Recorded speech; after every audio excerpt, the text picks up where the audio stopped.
We got to make characters. So everyone at home, we got to make characters. And everyone at home, we're going to go old school. We're going the way it was back in the day of Stranger Things 80s. Everybody get your 3D6. And we're just going to start filling out your character sheet. Now, they're all logged into Roll20, so we don't have to do a thing where they have to keep track of maps and stuff. But trust me, we're not moving tokens or anything fun like that. So everybody who's playing, and you can play it along at home if you want, just roll 3D6. And that is going to be your strength score. So everybody kind of drop in. Wait. So hold on. Like I got 13. Am I going to do the stats in order? You do not get to place them. They go in order. So I got a 13. That's my strength. Oh no! I know I've forced Katrina through this before, and so she's in good shape. Scott, D, is this making sense to both of you? Yeah, I just rolled I got 10. That's very average. That means you're above a farmer. That's really good. So again, now that you've done your strength, just move on to your intelligence. And what I really want to hear are these great rolls of 6. And hopefully maybe someone gets a 17. I don't know. Anything can happen. I mean, they're dice. What did I roll have here? a really dumb question. This is going strength, intelligence, wisdom, dex, con, charisma? That's it. That's exactly it. That's not the way that's supposed to work. It is on old school. Oh, I got a 6. I got a 6 wisdom.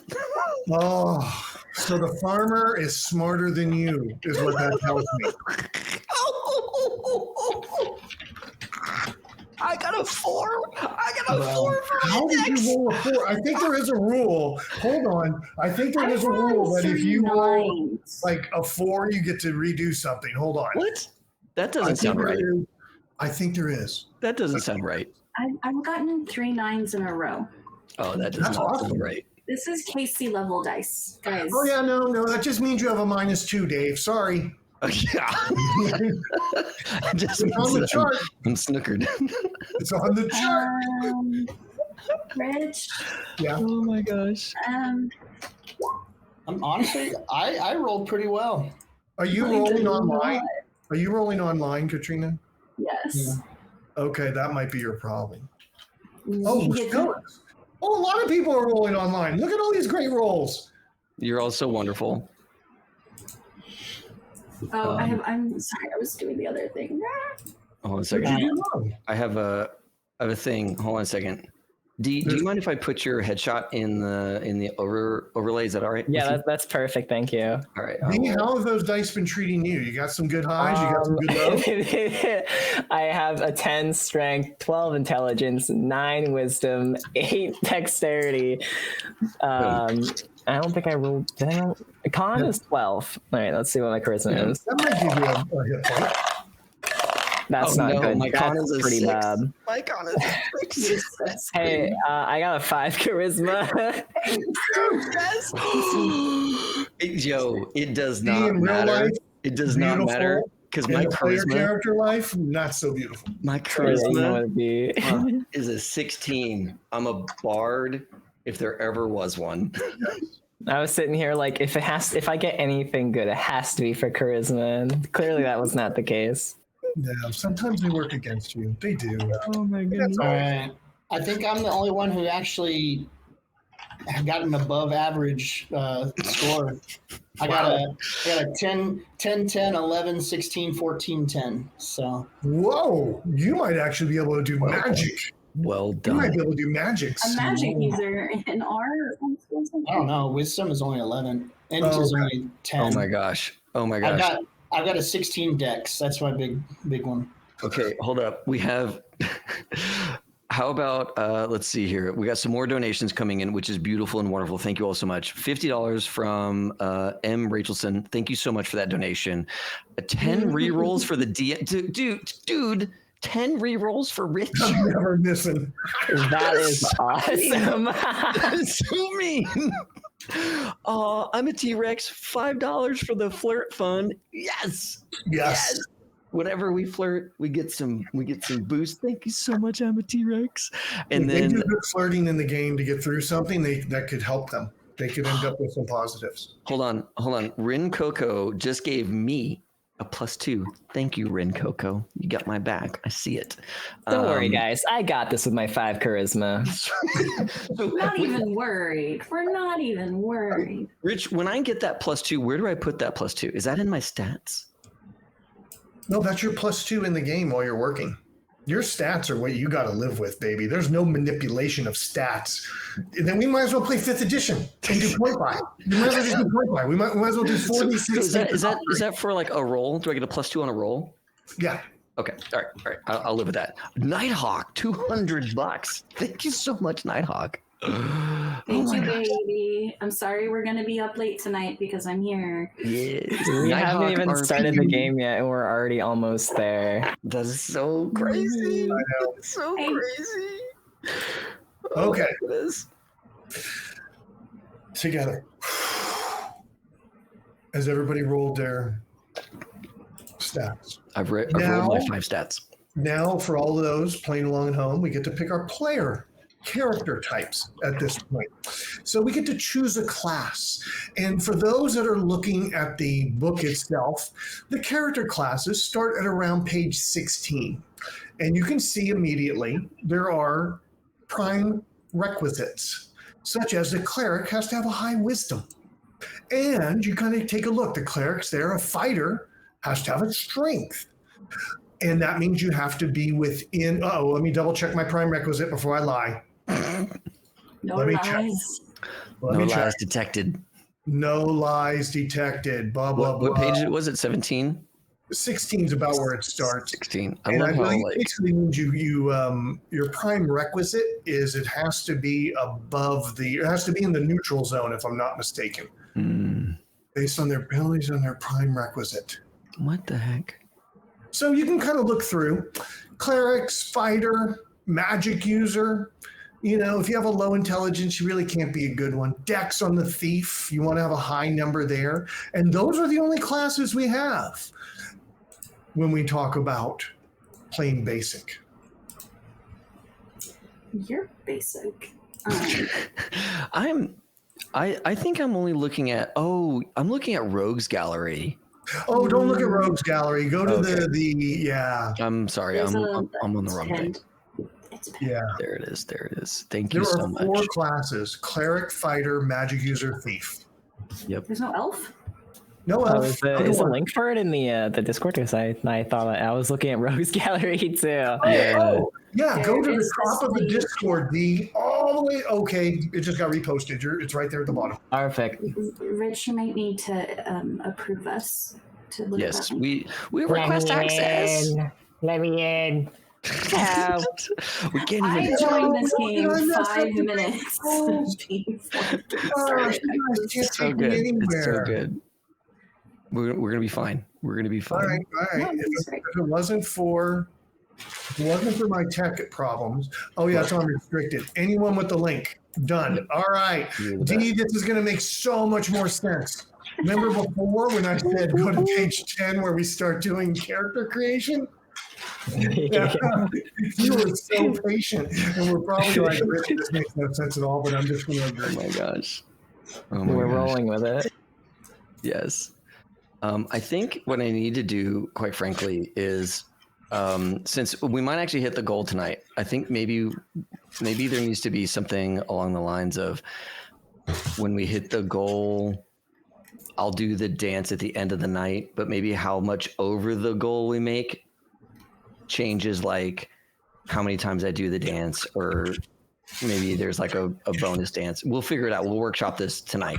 Figure out a way to like extend the prize. Okay, so I'm looking at stuff here about characters. What is a good And Nighthawk, Classes? Nighthawk, you $200. You need to let us know whether you want a game. If you want a game, you got a game. I know Scott just bought a game, That's right. but if the money keeps coming in, I'll play more games. Oh, really? You can You can sell me out. I don't know. I'm not sure he was at his computer. That's I'll so tell when good. you said that later. Okay. That's good. Oh, there's no bard in this game. I can't use my awesome charisma for anything. Yeah, you got to use it in your own role-playing way. You got I to think hard to life. Okay, so D, did you get into the rule book?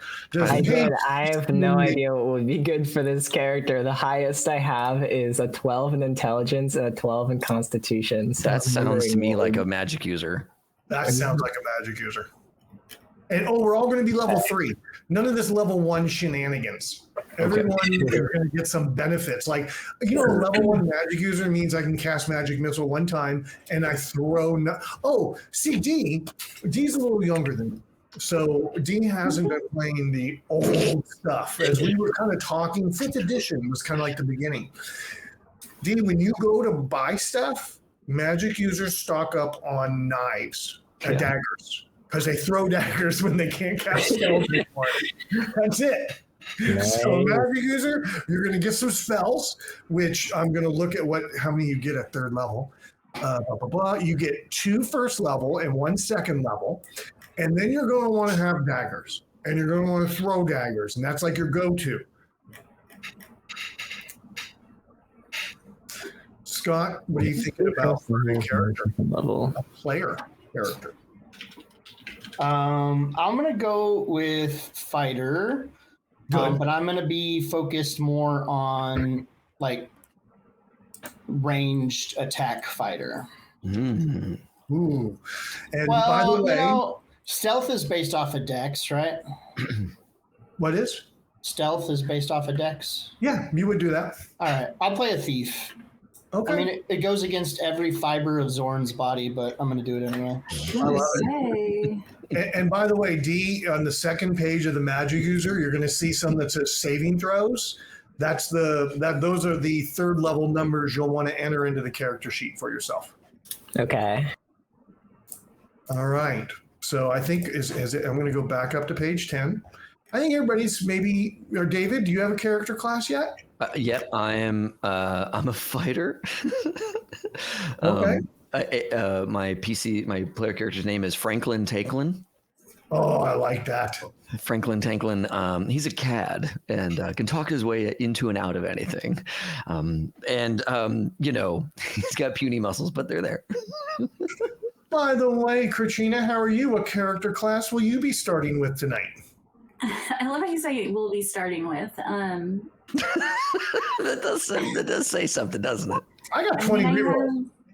I have been killed in a lot of his games. My stats are really low. So is there like a prerequisite number that we have to be a class? We're going to ignore that. Then I'm going to be a cleric because I don't think anyone else is a We're cleric. just going to have some fun. Do you have any stats that are like 8? Like, do you have multiple stats that have 8 or less? No, everything. I have 4 9s, a 10, and an 11. Oh. It says that you can re-roll your character if you have more than 1 stat below 8. Oh, see, I told you, David. I remember there was some rule about that. Reroll it in. But you I'm just not got to doing live that. with it now. You've made it to step 2. I'm not doing that. I'm proud of my dex of 4, my wisdom of 6, my con of 6. Ooh. No one picked cleric yet, right? That's correct. Yeah, but that would Then be a I will good be one. a cleric. I will be a Okay. cleric. Now we're going to skip adjust ability. We're going to skip adjust ability scores. We're just going to skip it. Oh my gosh. That's where you steal from one to bump another. No, I don't think anybody has enough points to be stealing. So we're just going to blow by that step.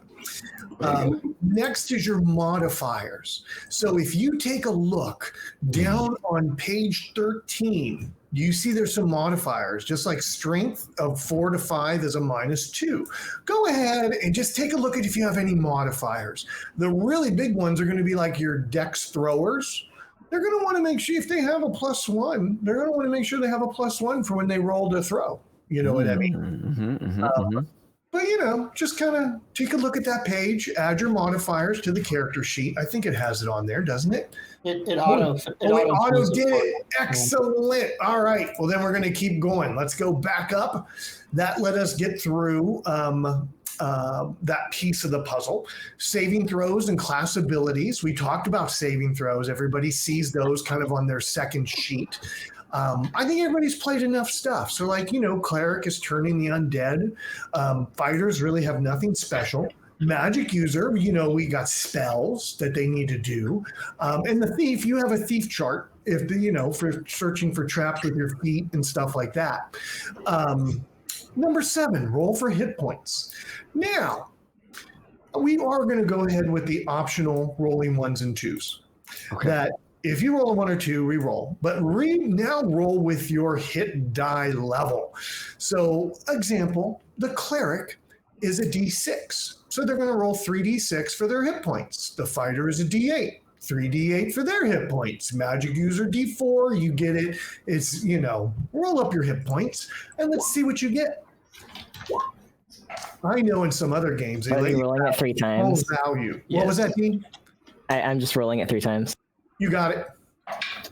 Now, you said if we roll a 1 or a 2, yeah, we can re-roll. Yeah. Oh, yeah. I got 12 hit points with my -1 in con.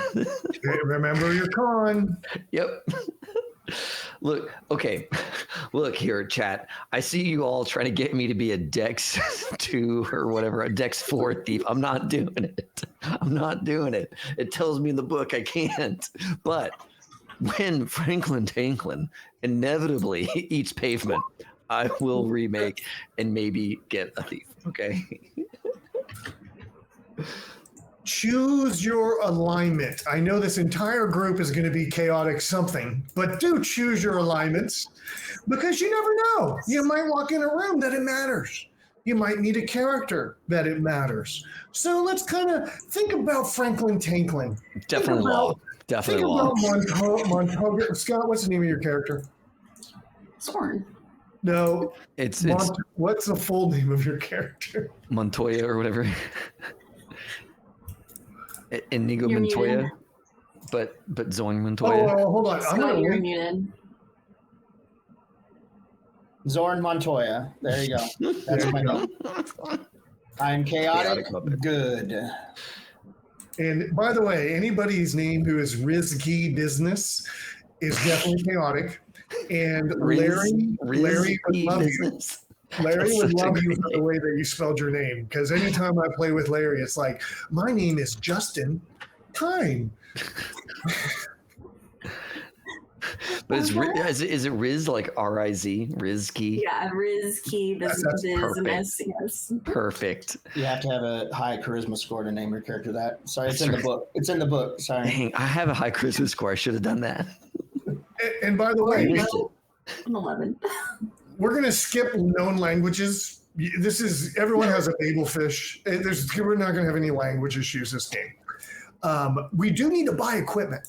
So everyone has to roll 3d6 times 10 to where if you roll 3 1s, you got 30 gold pieces, and that's it. That's all you got. If you rolled 18, you got 180 gold pieces, or 18 times. I did well on that one. Okay. And then you're going to need to take a minute and go down to page, oh goodness, let's go to the page where all the equipment is. That would be 24.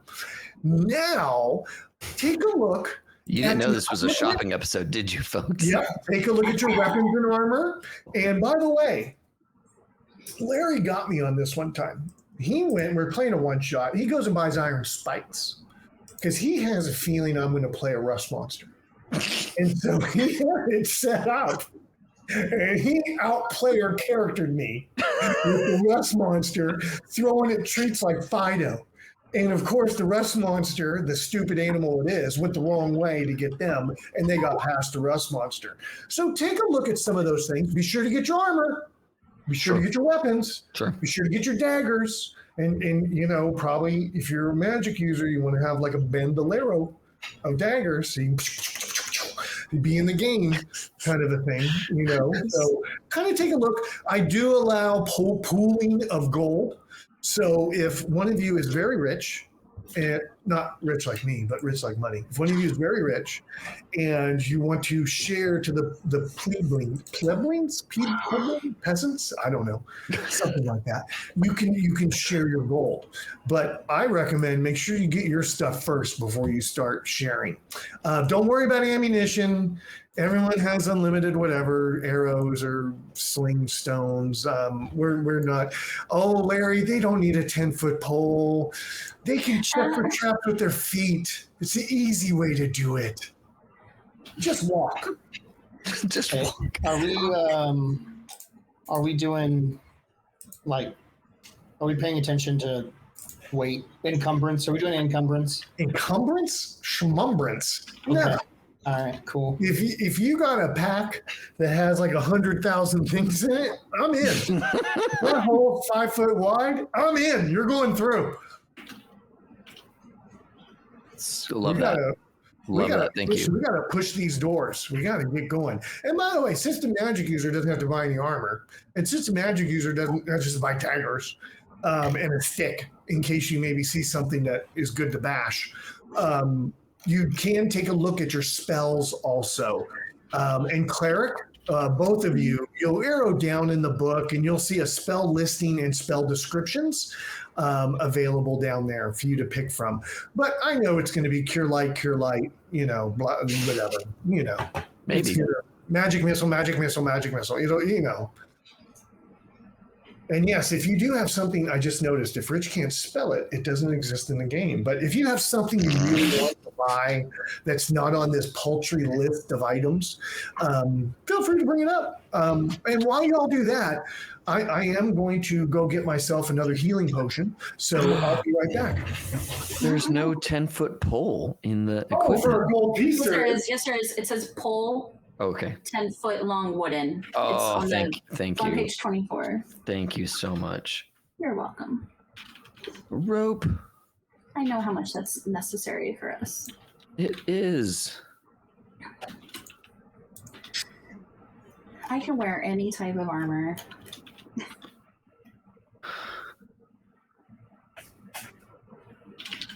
All right, you guys got all your stuff back. I'm gonna have a Tinder box, but it's TINDR, and it's a box that gets me dates. It only opens on the left. I don't know why. It never opens on the right.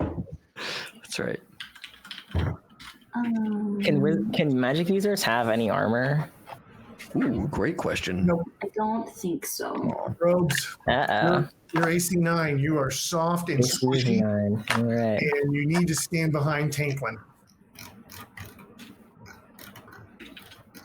I see you, Mike, trying to cheat.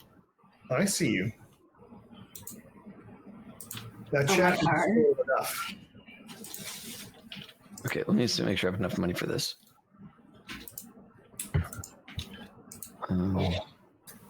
Do I only have one casting for each spell that I choose?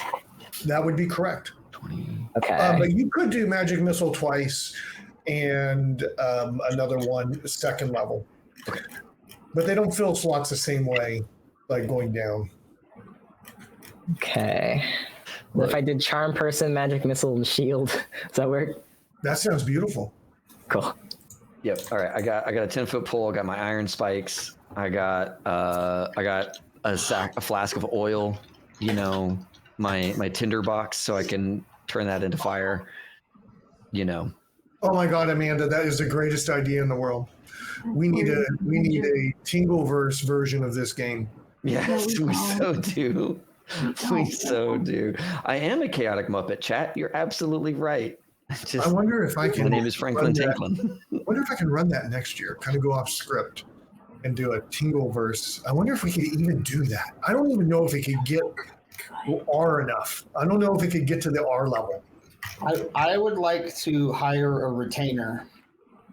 Yes. Oh my Lord, Scott! I would like to bring my son Inigo with me. Of course. Okay. Yep. Yeah. Thank you. There it is. There it is. Oh, I can get a Warhammer? Fuck Alright. yeah, we're doing that. Hey, I'm going to create another character sheet for my son. So Oh, thanks for the sub, T-Cal. You're so good. Amanda, I would love to play in your game. Because you introduced me to the Tingleverse. Bring your son to work day. That's right, chat. This is bring your son to work day in the dungeon. This is a full participation game with chat and the players and the full participation. That's so good. And it's an hour in, and we haven't even gone to a first room yet. But we're going to get there. But when we get there, Spotswood will be present. Gary. I don't need to spend all my money, right? Actually, having a bit of money that you can throw at a problem is pretty great. Okay. Yeah, could be. Yeah. I'm going to look at the rule book. How's everybody doing at buying? I've spent my money. Okay. I've spent my money. Okay. Sounds like Dee's done. Scott, how are you? Drink up, kids. think I'm good. I'm just I'm looking at the rules of retainers right now, but You're already doing way too much looking at rules. But go on. I have all my weapons and armor, so that's at least good to go. So let's talk about THACO, because it wouldn't be old school experience unless we did 2-hit armor class 0, which is the THACO model. So everyone, I want to look at your character sheets. I need to look at your character sheets. One, it'll probably do it for you by itself. It doesn't have a THACO on the character sheet. That's so sad. But really what this means is, like if I'm using my monster that has this little level of a hit die, if I want to hit armor class 0, I have to roll a 17. And anything I roll above that lets me hit negative numbers. Anything I roll below that lets me hit positive numbers. So let's use, for example, Dee's character. It's a risky business being a wizard. They are an armor class 9. So with this level of character, I would just have to roll an 8 or above. So that was a THACO explanation. I think you guys got character sheets. Maybe they'll work. I don't know. But really, just feed me what you roll on your D20. You'll start to get the feel of how it works. Love that. That, to hit, especially when you start rolling and you're like, oh, we hit a 13. It hit Rich. I bet he's armor class 4. You know what I mean? Mm-hmm. You're going to start getting that. And actually, no, that would be terrible. Armor class 6. You're going to start feeling that, because if we look at the old school essentials basic players book and you go to page, I lost it. It's maybe a little higher up. Hold on. Oh, there it is. Page 10, it shows you your THACO. And that really doesn't change 1 to 3. So if you roll a 4, if you roll a 15, you've hit armor class 4. It makes so much sense. If you roll a 15, you've hit armor class 4. Yeah. It's so easy. Why did they ever go and make changes to this? I don't know. It was perfect out the gate. So easy to understand. No tweaking needed. It was just, I don't know why other games don't incorporate it now. They did. They made this game. I think that brings us to a close of character creation. If I can transport this party into the world of Dungeons and Dragons, I will say that you have been called in front of the great Kaman. He's a powerful wizard sorcerer in this area. You are in Kaman's antechamber, sitting outside. He's up on his throne. It's like his big chair. It's F-off big. And he's brought you in maybe for a job. And he says, please, introduce yourself to the great Kaman. David, will you introduce your character? We see as this a modestly sized man wearing plate mail, clanks forward and says, I am Franklin Tanklin. It is great to meet you. Come on. I hear of your powers and prowess on my tinderbox. Yes, you have heard well with my luscious locks. You do know. Krachina, can you introduce us to your character? I'm Risky Business. I'm here. Oh, you're risky business. I'm here to help with whatever you need. Let's go. What type of armor does Kamon see that you're wearing? I am in full plate armor. I have pigtails. I got like red and pink striped hair. I got a big shield and a holy symbol. Kind of like you guys are afraid of adventuring. You got lots of armor on. Ready. I'm a cleric. That's what we Can you please introduce your character to Kamon? Oh my gosh. Sorry, were you calling for me? Yeah. Tell us about your player character. I am playing Greed. Greed is this really probably like 5'2". I would say, do we just be any race? Or are we all human? Whatever you want. I'd say like they're a little half elf. You know, a little bit of like pinkish hair. And no armor at all because they don't know any better. They look a little bit fresh to adventuring, and they got those wholesome blue eyes to them. Zorn. Bring us so home. great.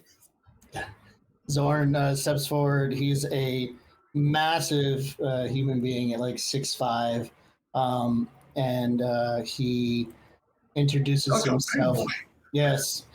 My name is Zorn Montoya. I am the sneakiest sneak you've ever seen. And this is my son, Inigo Montoya. We're in the revenge game. I'm pleased to meet you. You adventurers have definitely passed the test as being those that I need for this quest.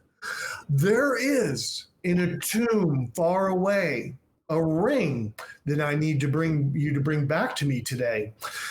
I can transport you there and get you close enough to be able to start getting into the tomb. I can't rhyme anymore. I lost it. If you had any questions about your quest, this would be the time to ask. Money. How much money? Very good. Very good. A porter comes out. 5,000 gold pieces upon your return. Each? With the ring that I request. As a party. What do you think I am, an idiot? As a party. No other questions. Let's go.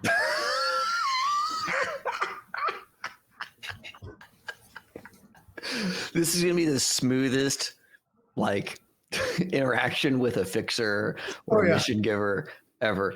Kamon's porter, describe them to me. Oh, have you ever seen Game of Thrones? Sure.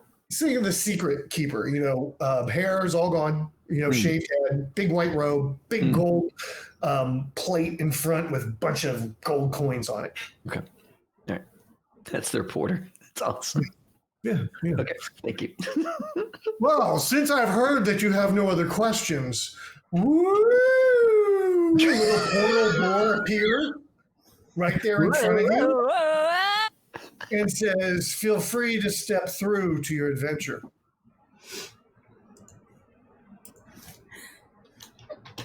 I just skip on through. Without in my plate mail, just skip on through. Is there anything on Kamon's desk or anything like that I can grab as I run through this portal? Oh yeah, totally. Come on.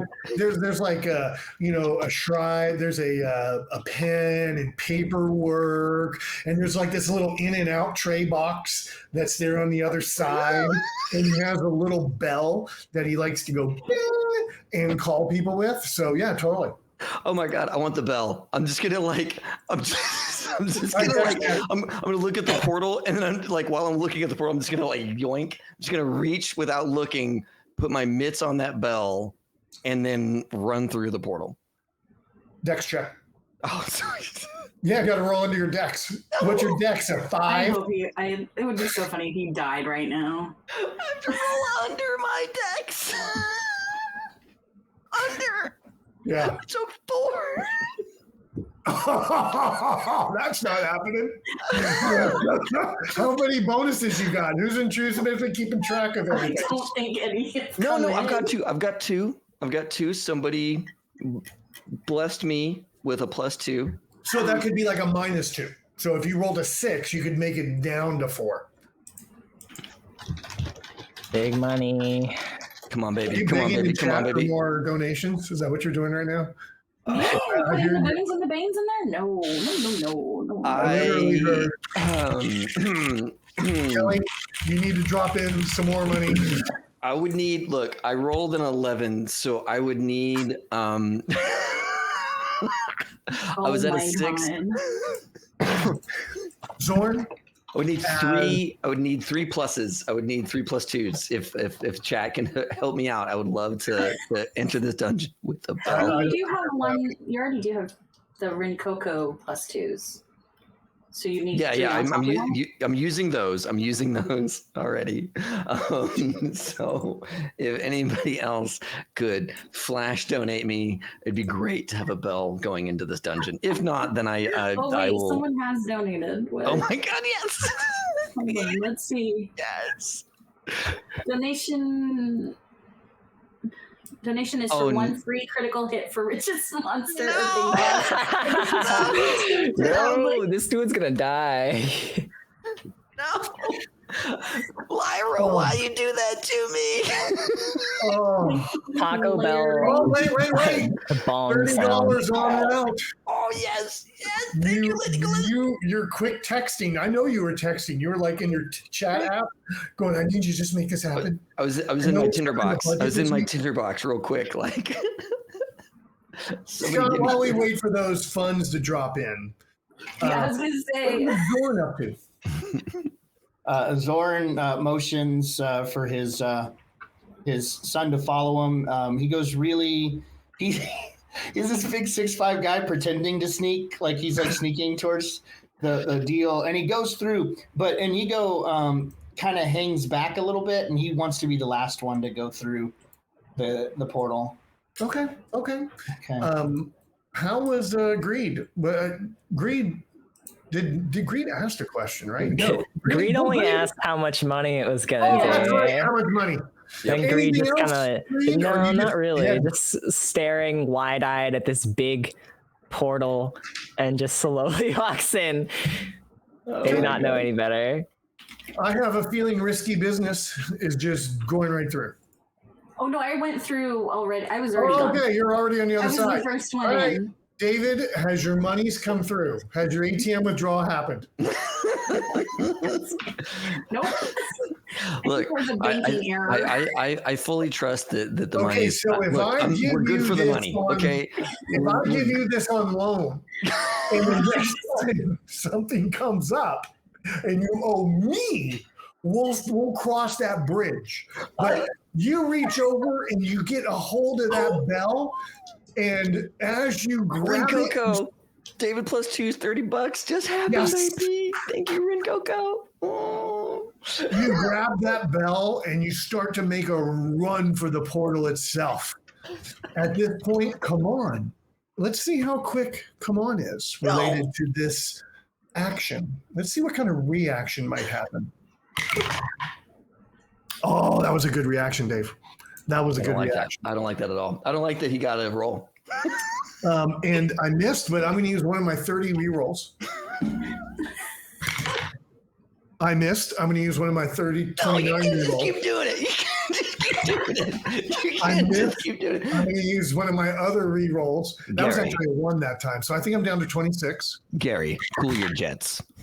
All right, 25. Richard. Okay, that hit. Finally. This is not All okay. right. A little magic missile shoots off as you're going through the gate itself. Roll a reflex to see if you can negate half of this. I know you're not. You can take 2 points. Just take 2 points of I'm damage. not gonna make it. I'm not gonna make it. Oh, I made Did it. you make it? I rolled a 3, baby. You got nothing. 1 point of damage from the magic missile. You just look. Come on, just spanks my butt as I make it through the. Oh yeah, he was just I mean, you did look him up on Tinder. I did sort it out on Tinder. That's right. Yeah, just a little super like. Give you a super like. All right, the party. Oh, I need to go to my. I need to go to roll 20. Oh, Inigo hasn't gone through. Inigo is that's the right. last one to go through, and he looks at come on, and he says, My name is Inigo Montoya. If this adventure kills my father, you should prepare to die. And then he walks through the portal himself. At which point, come on, just chuckles. Chuckles. Just kind of, laughs at the whole situation of this young whippersnapper coming back with his 5 fingers. And, it's 6 fingers, right? 6 fingers, man? 5 fingers. And 6 fingers. 6 fingers. Why would a 5-fingered man be notable? I need to make one small announcement that we are $400 away from making David dance. Oh my God. Oh my goodness. So we haven't even started the adventure. We just started. All we need is more of these flub rolls from David. Look, it's gonna happen. All right, it's gonna happen. It's gonna happen. All right. So the party, if you take a look at your Roll20, I just kind of opened up that sheet. What's in front of you is you step out. So where did Roll20 go? Oh, there it is. As you step out, you find yourselves, you're going to be past that ring of stones. You've stepped out, and in front of you is this earthen, huge looking tomb. And it's sealed by a huge, big rock blocking the doorway itself. So somehow you must either move this huge rock that's blocking the door. Think about a big round rock, right? Or destroy that rock to be able to get into the next section of this tomb. There is a ring of stones behind you if you wanted to go take a look at those. But that's the situation before you. Not that you know any details about any of it. Mm-hmm, mm-hmm. Since I got here first, I'm going to check out the thing of stones, the circle of stones. Ah, you find yourself approaching this beautiful area of withing stones. There are like large. Hey, we just hit our goal. We just hit our goal. We just hit our goal. Thank you so much, Shelby and Dylan. You and your $500 has put us over the mark. Thank you so much. Thank you so much for the donation, y'all. We've made it. Sure. I'm gonna have to dance for my supper at the end of the night. I'm not gonna do it right now, but I think we've had enough time to think about this. How about for every $100 over our goal, I have to dance for another 10 seconds. Boy, you better bump that up. We'll see what's happening. David will dance for how much longer? Currently for 10 more seconds. Do you know who Shelby and Dylan are? I think I do. Who are Shelby and Dylan? They're from TikTok. Oh. Shelby, do you want that fun drink, Shelby? You don't need to stop. I got water at home, Shelby. Water's fun. Have you ever seen their TikToks? No. Oh, I email them all the time. No. They're great. I told them about the game tonight. Go look up Shelby and Dylan on TikTok. They're awesome people. You stop. Well, thank you so much for the donation.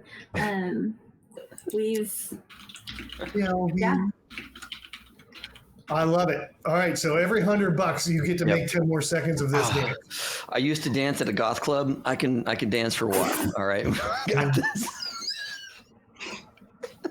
David, there's just so much about your late teens. It was a great place. Is in Dallas. It was called The Church. Oh yeah, of course it was. Yes. Rich used to be a DJ there. I wasn't going to say it. I wasn't going to say that. I have DJ'd at The Church before also. That is crazy, dude. That is, when we put that together one day, it was like, oh my gosh. Because Sunday nights was the night, if you ask me. There were so many times you and I almost met and became instant friends. So many times. So good. That's right. So white stones, yeah. Yeah, big rune stones coming up out of the ground, making a stone circle.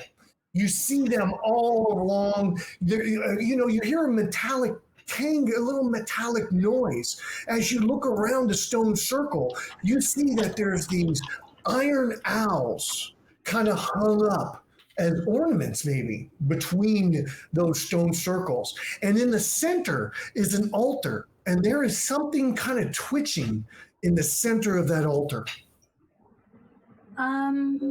Twitching? Is it like bleeding twitching or just kind of like something like, is there blood? I have a problem with blood. It's beautifully dark at night. And you have a little bit of moonlight coming in. Okay. But you're outside the stone circle. So imagine, if you will, you see, Alexa, office 10%. You see kind of like my camera compensated for the lack of light. Thanks, camera. But you see a little basically some twitching there. You don't even know what it is. Alexa, office 100. With Franklin Tanklin making it through the portal with my bell in hand, I'm going to put my gauntleted hand on the shoulder of Riz and say, Riz, check it out. Okay. And I'll just give them the gentlest of pushes. Zorn, you've made it through. You're watching what's happening in front of you because you were there first and kind of just taking up a position of observation. Is there anything you would like to do during this situation?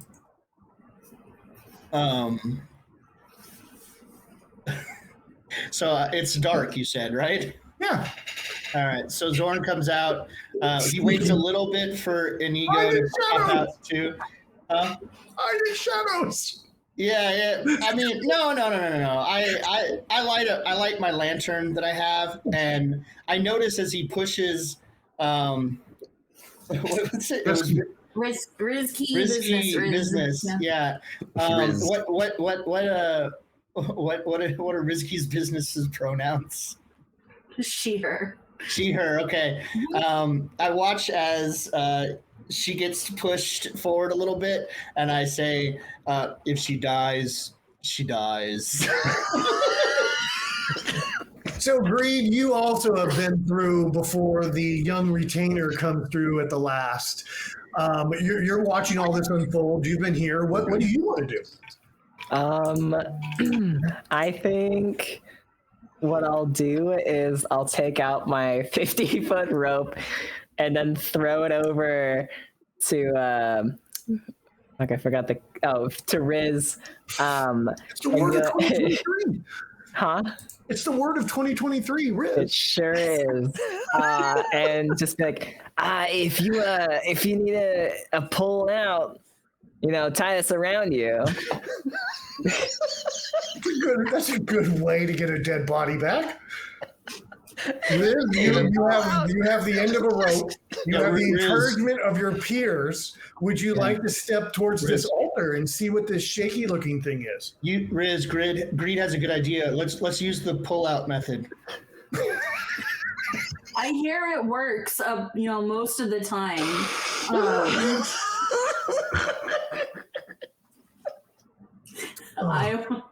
I'm looking at the rope that the mage gave me and is holding on to and go, okay. And then I will take the rope and go into the circles to see what's on this altar thing. It's a twitching stag.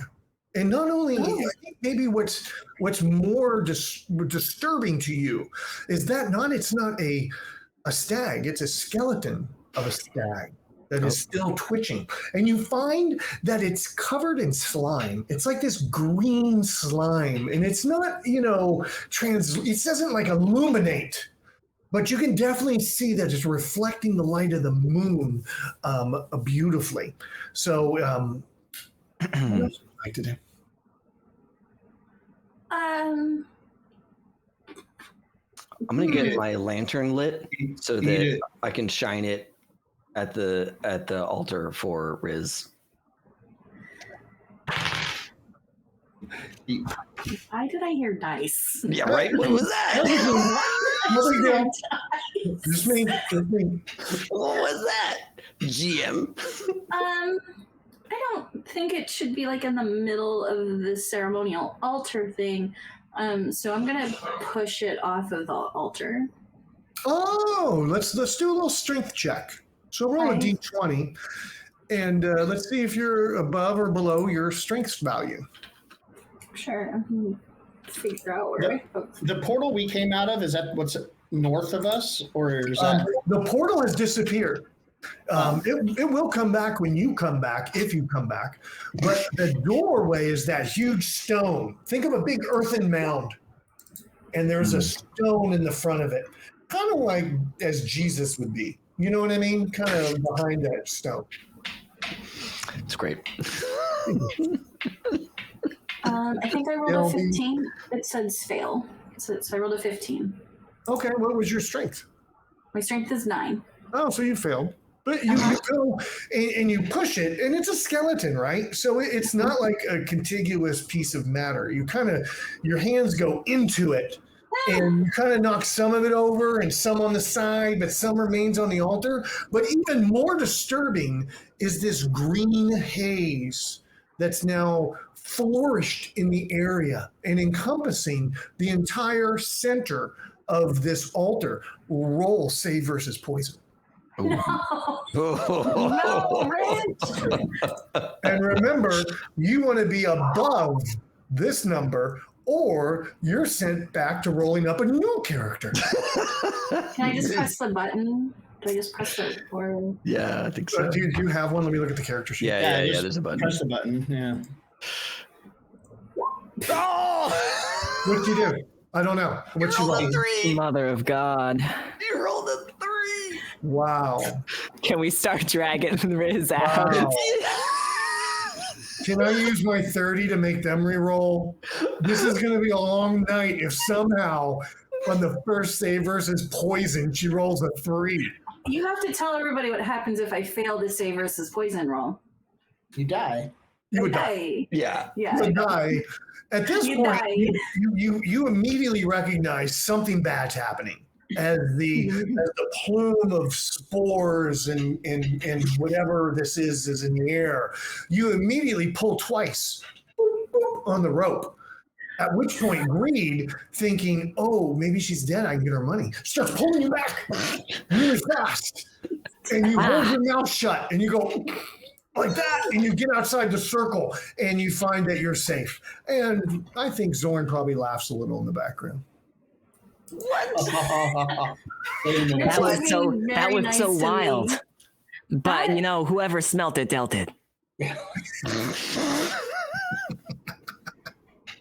Girls don't fart. And That explains so much. is the poison gas moving? The inside of that circle, you see the gas start to lower, but it never really goes much lower than the altar. It seems to be stagnating right in that area. I'm just gonna back out. Do we need to deal with this, or do we go around to the stone entrance? Zorn puts his lamp out and goes into stealth mode and walks around the stones to the door, and touches the door with his 10-foot pole. Nothing happens to you, the pole, or the door. Okay, I turn back to Inigo. I'm telling him, always touch things with your 10-foot pole. That's a great idea. I'm going to take my 10-foot pole. I'm going to push that stag off the altar. And also, I never mind. You take your 10-foot pole and you try and push the stag off the altar? Yeah. Okay, let's measure some distance. Uh-huh. I don't think you can do it. What? It is 5, 10. Oh, yeah, maybe you can. Yeah, okay. So give me a dex check. A dex check? All these things you're doing are manipulating, David. I'm not making this up. It's not a You're strength making check. up your play. It's not a strength check. Okay, do strength. I'll give you strength. You petitioned well for that one. Kelly, No, you can't hit it. It says 5 yards. Is it 5 yards? See, look at the picture. Succeed. That's 15 feet. Yeah, So, you can't get to it. You have to get inside the circle. not to be that guy, but what's Scott's being that guy? All right, fine. All right, I get it. I totally get it. Understood. Go in the poison, David. No, It's good for you. That is not good for Franklin Tanklin. All right. Here's what I'm gonna do. Rich, Yeah. you said is the stag still like quivering or? No, it's all a big, huge mess now. All right. There's like parts of it on the ground. There's parts of it on the altar. There's parts of it on the other side of the ground. Yep. It's just it's just a mess. Yeah. All right. Fair enough. I am going to take my lantern. Yeah. And I'm going to light a torch. I'm going to see if I can burn away this poison with the torch. I've got a command. Chat says that you say it's a 10-foot pole, but it's probably not. So can I have you take your 10-foot pole and hold it beside Zorn's 10-foot pole? And let's see if they match. We just I have a measure. feeling I you come don't have over, a 10-foot pole. Yeah. I come over and I'm like, hey, let's compare poles. According to his profile on the Tinder box, it's 10 feet. Yeah. That's Okay, right. there All we right. go. So okay, yeah, I'm game for this. I very kind of like bashfully heft my 10-foot pole, and I try very hard not to let it like touch Zorn's 10-foot pole, but it gets very close. Okay. What if we tie my 10-foot pole to your 10-foot pole? And then we have a 20-foot pole. Yeah, we put the tips of the poles together, tie it. God, I bet chat is so glad they donated for this. They are. And then, This is what they wanted. This is do we call it like the middle out 10-foot pole strategy? Is that what this is? yeah. And then we have 20 feet of pole to then push. I do have 50 feet of rope. I'm gonna work. Okay, let's dock our poles together, and I'll take this rope and tie it around it so they stay together. And if we I'm glad both, I stayed sober for this game. if we both hold the pole together, we could,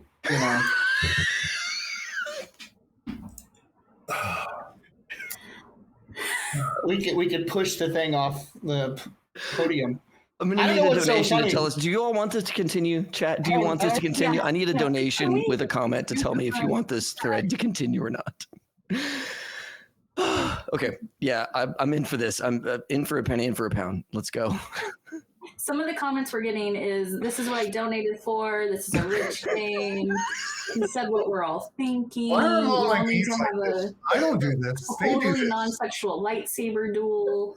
I think the crowd is here for it, is what I'm Like saying. literally, that's a stone circle, like from Druids, is what this is, right? It's a stone circle that maybe could kill you, but somehow didn't kill you. Somehow she rolled the best die she's ever rolled in her life.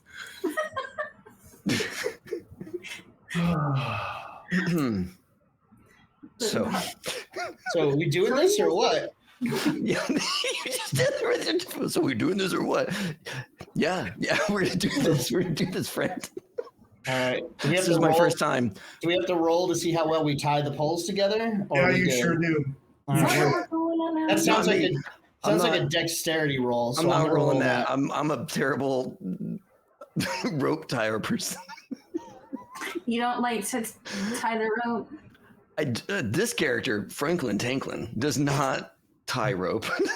Yeah, I'll tie it. I'm a master rope tire. Look away. A dex say.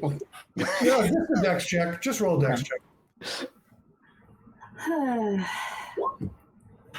You rolled a 1? Dang, bro. I critically tied our poles together. It's all shibari'd up. It's looking great. Yeah, I used all kinds of knots. Beach funnel. Franklin's new to roping. All right, so we now have an 18-foot pole, which the 5 yards to the pedestal is only 15 feet. So In chat, here's where the DM has master control over the universe. As you reach out with the pole and push the rest of the skeleton off the altar, all pieces drop down into the ground and the green mist disappears. And it actually makes a little arrow that says, go that way towards the unconsumed door before it dissipates into the air. It's like the mist just like for a brief moment points an arrow and then like dissipates kind of thing. So I untie the two poles from each other, and I give you your pole back, and I was like, "Hey, we don't talk about this, okay? This is just Yeah. All right, let's go. Franklin claps you on the back. He's like, "Good game." Good job. Look, Nice. By the way, look, I don't normally do this, but $20 is $20. Okay, Yeah. so I guess apparently let's go. I guess we got to go this way. So yeah. Are you guys done touching your poles? Can we check out the rock now? yeah. Let's Okay. do it. I'm going to go pick on Greed for a minute. You watched this whole endeavor of whatever that was. What was your character up to during that time? I think during that time, Greed was mostly just like kind of standing and staring, but also is now going to start heading towards, I think, that direction that I've been pointing to, but be very cautious to see what's next. Good idea. So Greed's moving towards the earthen dome with the big stone doorway. How about the rest of the party? Oh, David disappeared. I'm gonna go to the big rock, to the cave. Zorn, you jump on same. the railroad? Yeah, I'm right there. Okay. And I believe we need to wait for Mr. David to come back. I tell everyone that I already touched the door with my pole. It's safe. There's no traps. Oh, Okay. hold I on. will. Go on. I'm sorry. Talking to myself. I will see if like there's a button or if we can just move the rock out of the way. Ah, good call. Do an intelligence check for me. So roll against your intelligence. That should be great.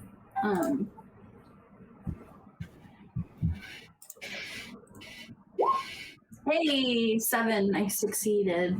Oh, excellent. You find that, there does not seem to be any mechanical items in order here. This truly looks like the stories you've heard in the past that the stone has to be rolled out of the way so you can go into the tomb. Can I get a little help? Anyone? Hey, can I get some help? No poles needed, just shoulders, just muscle. Oh, don't worry. They'll figure out a way to use a pole to open this door. I was gonna say, so you sure we can use like the pole, like a You can, like a lever, like using pole is a just lever? fine.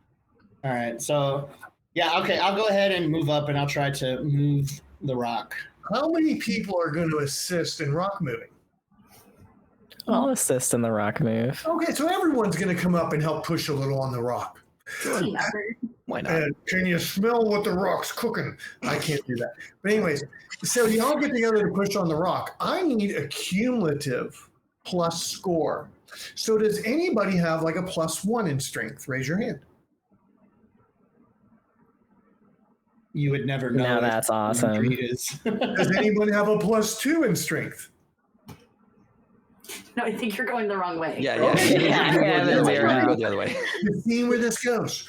All right, so the whole party is, doing what they're doing, and everyone's in a spot. And now we're going to play a little bit of Squid Games. So I need between the 4 of you, for 2 of you to say you're odd, and I need 2 of you to say you're even. So take your time as a group and decide who the 2 odd players are, and decide who the 2 even players are. I can be odd. I'll be odd. Okay. So hey, the two the pole touchers are the even. Yeah. The 2 pole masters Sword. are, It is are you even, and I again. Yes. and the other 2 are odd. Well, luckily, I rolled even for you 2. This is going to be great. You start to push on this big stone item, right? Soren's over there. He's like got his pole out. He's like pushing like this. You see David kind of pulling back on the back of the stone. You've got Greed assisting. Riz is even in this trying to get it done. It starts to move. It starts to roll. The problem is it's a little uncontrollable of a roll. So it whoop, falls over. Let's see how y'all do with some damage. Give me a dex check, even people. Even people? Oh, thanks. Odd people are safe. We're fine. The 2 people with poles are safe. Got it. No. The odd people are safe. Oh, no. The two even people are about to take some damage. Was that me? Was I an even person? No. Yeah, you're on team Bull. You squid gamed your way into that one, bud. No. I got to do a dex save. Is that what I'm doing? Yeah, you're not making it. I rolled a 16. I succeed. So you need to low under. It says succeed on this. Oh, good job. Okay, David, roll. Submit. Oh. David, you will be taking 9 points of damage. And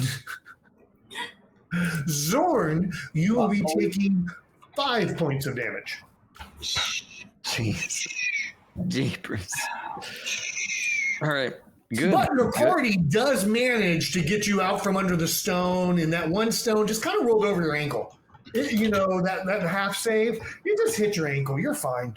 It's just nothing. It's a little wound, nothing at all. I was really hoping we'd be like, oh yeah, I look like Flat Stanley now. Just I got rolled over. The door has opened up into this large chamber. Let me reveal some more of the area to you. Oh, thank you.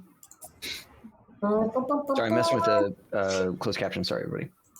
Oh, did you mess with the? Yeah, I don't like how it builds the sentence, the bottom sentence, and moves everything around so much. So I futzed with it. So the last night of the charity drive, David went, I'm changing this. No, I changed it for the first night too, but I'm only running tech the first and last night. Yeah, it just barely. I got it to work. So I was done. Yeah. Look, so the thing that matters actually, Chad is raising a really good question. Rich, does my poll survive the exchange or? Oh, totally. So Sweet. You guys got polls for days. It's there. Love that. It was only you that took 9 points of damage. That's pretty great. I love that. Yeah.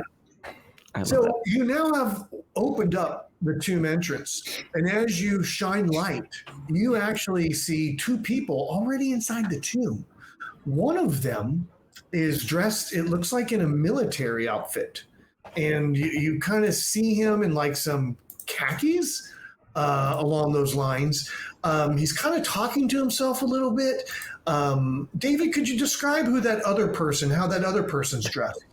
So the other person is standing there in a in very strange clothing for a fantasy role-playing game, but it is a oh my God. Black jacket that only goes to the mid-waist, and but it has a strange collar formation that goes down, and it's a suit jacket, right? And they have this strange black silken knot at their neck that goes down into a long stripe forming the tie, and then they're in black slacks that have been burned and singed at the bottom of the pants. So they clearly have experienced some kind of explosion, and you can also see at the ends of their sleeves that those have been burned away a little bit as well, as we see a post-explosion Spotswood from Team America World Police. So, as you see these 2 people, the man in the military outfit, he kind of turns and looks at Greed. And he's like, so, Butch, it's this sundial portable sundial that I got for you during the war with the Fae. Your father and I, we were taken prisoner of war. And he held this, he saved this for you. He said it's your birthright. A lot of the doughboys, they had portable sundials at the time. And I'm sorry, Butch, he doesn't. You don't know why he's calling you Butch, but he thinks you're Butch. This sundial is your birthright. And when he died, he requested I get this to you, and this clay portable sundial. I hid this in the unholy of holies for 5 years, but here I am to give this to you, Butch. And he hands over to you a little clay portable sundial, and it's kind of brown and dirty, but as you turn it over, you see on the back of it, it says, "When you need to be first, break this." Oh God, I don't know what that means, but I'll keep it close.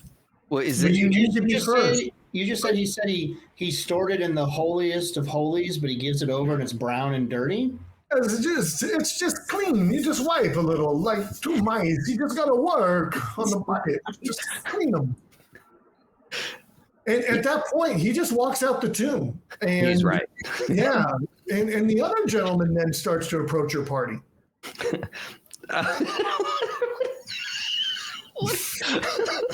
Thanks, Rich. I'll give you some time to think about it.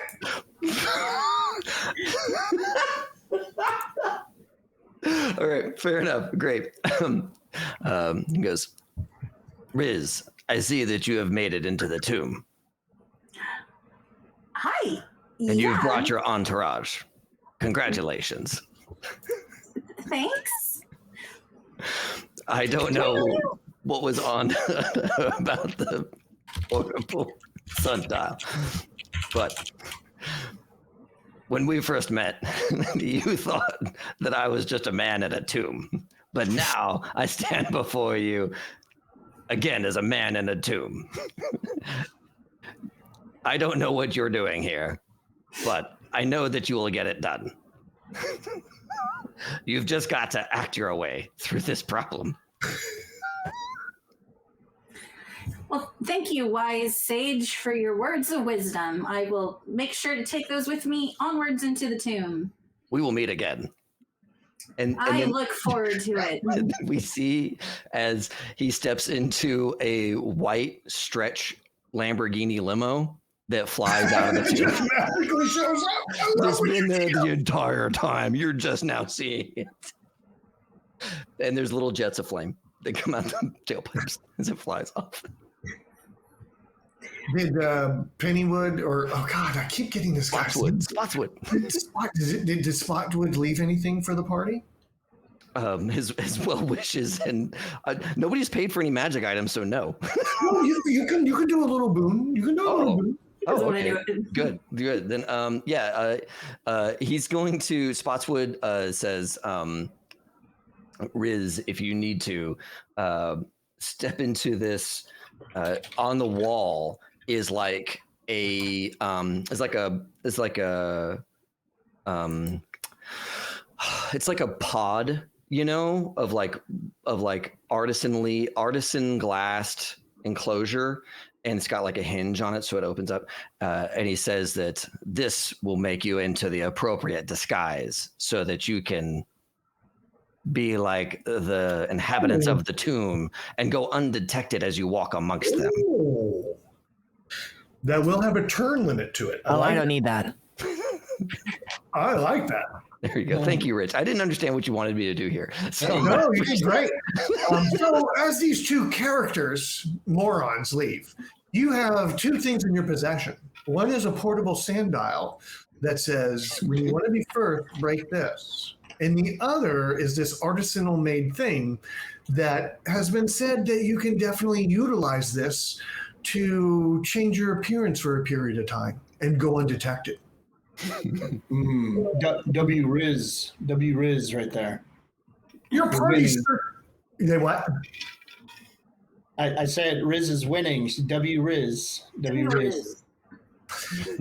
As you look around the rest of this earthen dome, you do see in like the northwest corner, there's a hole in the ground.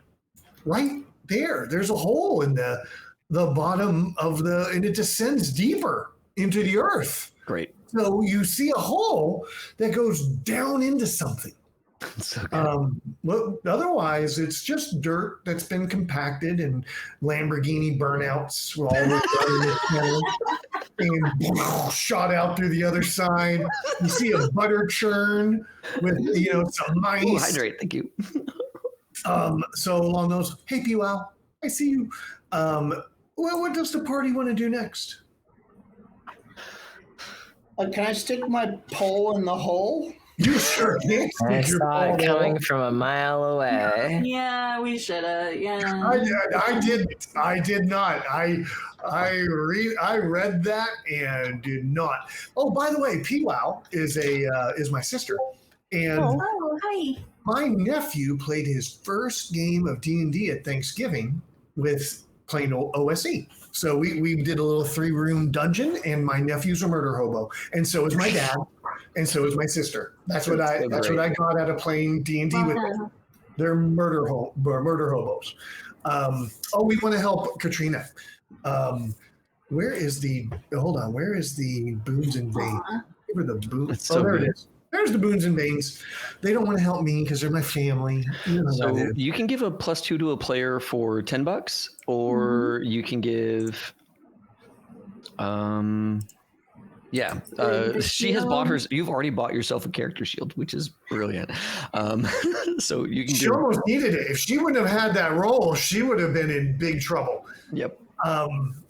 And by the way, Pam, we hit our goal tonight. So you are just right now icing on the cake. Now, the more icing we get on this cake, the longer I'm going to dance at the end of the night. Yep, we're up to an extra 10 seconds already. Yep. All right, team America. You guys, you watch over as Zorn goes, I got this pole for a reason. And he shoves it down through the hole. Whoa. Yeah, no, I take my pole and how wide is this hole? Oh, 5 feet, 6 feet, some wide, yeah. Right, It's so like a big tube kind of thing. I lower my pole down the hole. Yeah. Just slowly. Do I feel the bottom of this hole yet? No. Okay, go all the way down. I kind of stir my pole a little bit in the hole. Is it hitting anything? All the sides. You're just ding, you're bouncing off the sides. But not the bottom. Are you going like down to where you're also putting your arm in? No, not putting my arm in. Okay. That's too much. So then, but if I don't feel it, I pull it out and I said, hey, my pole doesn't go to the bottom. We might need to tie our poles together again. We could just use a rope. We have like 50 feet of rope, right? Yeah, that's true. But we don't know how deep it is. So you think your 20 foot of pole is going to do more than... Anyway, well, we sorry. We could light a torch and throw it in if you... it's easier. Green, do you have an idea that you would like to try with the rope? I just figure that someone can like hold the rope and Greed can climb on down. Oh, we can do that. Let's do that. That's so easy. We're just going all in. Modern problems require modern solutions. Please and thank you. So Greed goes down, kind of like our, Army, Navy, Air Force, Marines, kind of, rappelling down the. None of you are old enough to probably know that commercial, but maybe. But Riz is strong enough to hold the rope while someone propels down it? No. Oh, totally. Oh, okay. It's not like this. It's not like this. It's kind of like that. You see what I mean? But, Greed plays shit up. Greed's always playing shit up. You guys know how that is. So Greed's doing a little fancy thing on the way down. Greed, you find yourself inside of a room. And I'm going to move the map now. Da-da-ding. And let me pick this. I hope that I did Fog of War. Yes, excellent. Okay. You find yourself in a room. Ooh. As you come outside of the hole, it's definitely a what do we call that? What do we call this room? 30 by 40 inside of this space that you're in right now. The Grinch. $500 from the Grinch. I'm gonna be dancing forever. Never-ending dance. Thank you so much. Oh, you're gonna dance! I told you needed to bump that number up, Dave. I said, I imagine you think you should bump that number up. Oh my God! Thank you so much, no. Grinch. The Grinch is all about Christmas partying. Oh, thank you, PWOW, for the 2 donations for +2 to Heather and -2 to the DM. You love to see it. That sibling rivalry, love it. I know. Y'all hold on to those -2s. I think you got a couple of them that you can apply to me when you want. Mm-hmm. As you come into this room, you come in through a collapsed wall. You see on the south end of the room a moldy writing desk. No one's been at this desk for a long, long time. But you know, it's kind of broken down, but it's still there all together. That's kind of what you see. You yell back up through the hole. I'm in an office. Yeah, And- I could do that. I'm in an office, guys. Come on down. It sounds safe. Wait. Have we heard that voice before from Greedy? Probably not. All right. I'm gonna put my hand on the back of Zorn's like, Zorn, you should check it out. Then I'm gonna give him a gentle push towards the hole.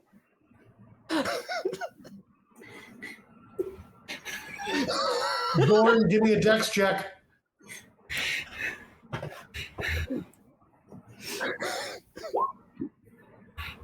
Success. I succeed. Hydrate. I succeed. What was I rolling a dex check for? Just to see how you handled that push. Oh, You succeeded. definitely. I dance out of the way, and I'm like, "No, how about you, Franklin?" And I give him a little. How about you, Pole brother? And I give him a gentle little shove to the hole. Pole bros forever.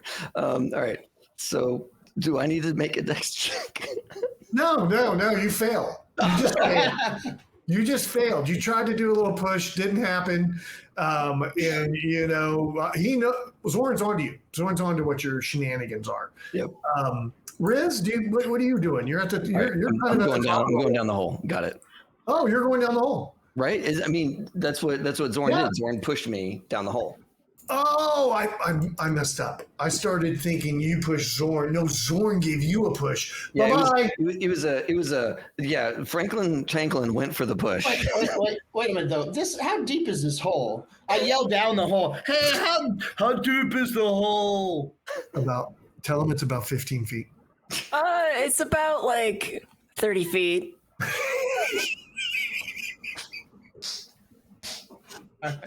I wouldn't push him down a 30-foot hole when he's got like 2 hit points left. We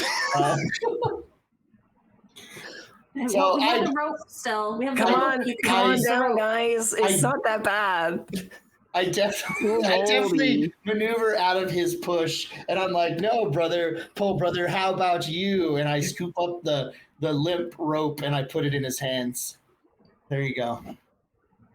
I hold it. I'm holding the other part of the rope. Okay. Yeah. All right. Then I'll lower myself down using the rope with my with 3 people on this end to surely save me if something were to happen. As he goes down, I grab an ego in my hand and I follow right after him on the rope. That's good. Looking really cool, one-handed, as I get rope burn down my hands. As the 6'5" plate mail makes it into the room, you notice a scuffle under the desk. And out from underneath what looked to be maybe some moldy rags or a buildup of dust and, Not this again. is worm tongues. They attack. Let's roll for initiative. At this point, everybody rolls one of you on your side, one of your party members that's down in the hole, which right now is Greed, which is right now is David. What's your character's name? Franklin Tanklin. Franklin Tanklin. So out of you two, one of you Old roll a brother D6. extraordinaire. Please roll D. Do I roll a d20? No, D6.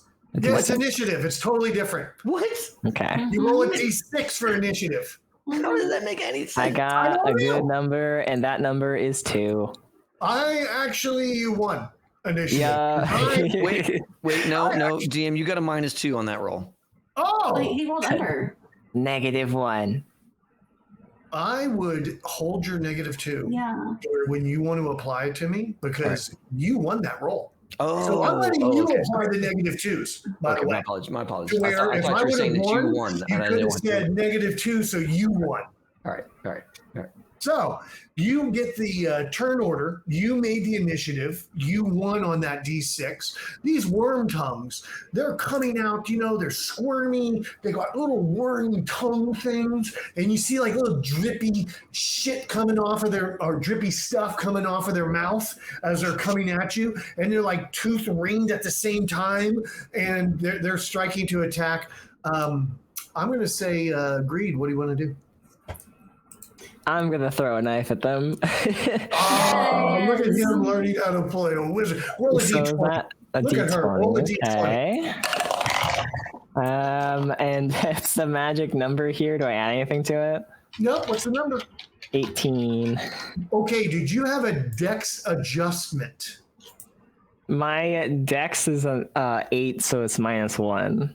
Okay, so you will have rolled a 17. Okay. So in the future, just kind of do that little, manipulation yourself. You know what I mean? Just be in your head. Always pull one off on your dextros. But at an 18, you hit armor class 1, which, by the way, is really strong. So I'm 17 is armor class 2. So that's really strong. So now roll your damage. I got a 2. Okay. Damage. Still alive, but there's still 2 more to deal with at that point. So there's 3 worm tongues in this room? Oh, there's 3. There's 3. All right. And that one is where it's at. These other 2 are where they're at. Oh, by the way, Tankard, what would you like to do? You got a pole in your hand, or what do you got in your hands? Yeah, Franklin Tanklin, he's like, I was going to save this for another occasion, but I'm going to throw my oil flask on the ground so oil goes everywhere, and I'll light it on fire with my torch. That's a great idea. That is a beautiful. Give me a dex check. Let's see how that throw goes. Yeah, I mean, you're doing all these throw things, David. I'm not making you throw stuff. I'm not You're trying to throwing stuff. But I am going to give you some pluses because it's a very small toss. So as long as you don't really screw this up, you're going to be fine. Hey, so hold on real quick, because this needs to be known. We have like 3 -2s to Rich. Scott, you have a +2. You were gifted that from Pam, and then we have a +1 to all players that has been given. So Thank you, everybody. All right, David's going to use all of them right now. I rolled a 16. Okay, what's your dex? Dex is 4.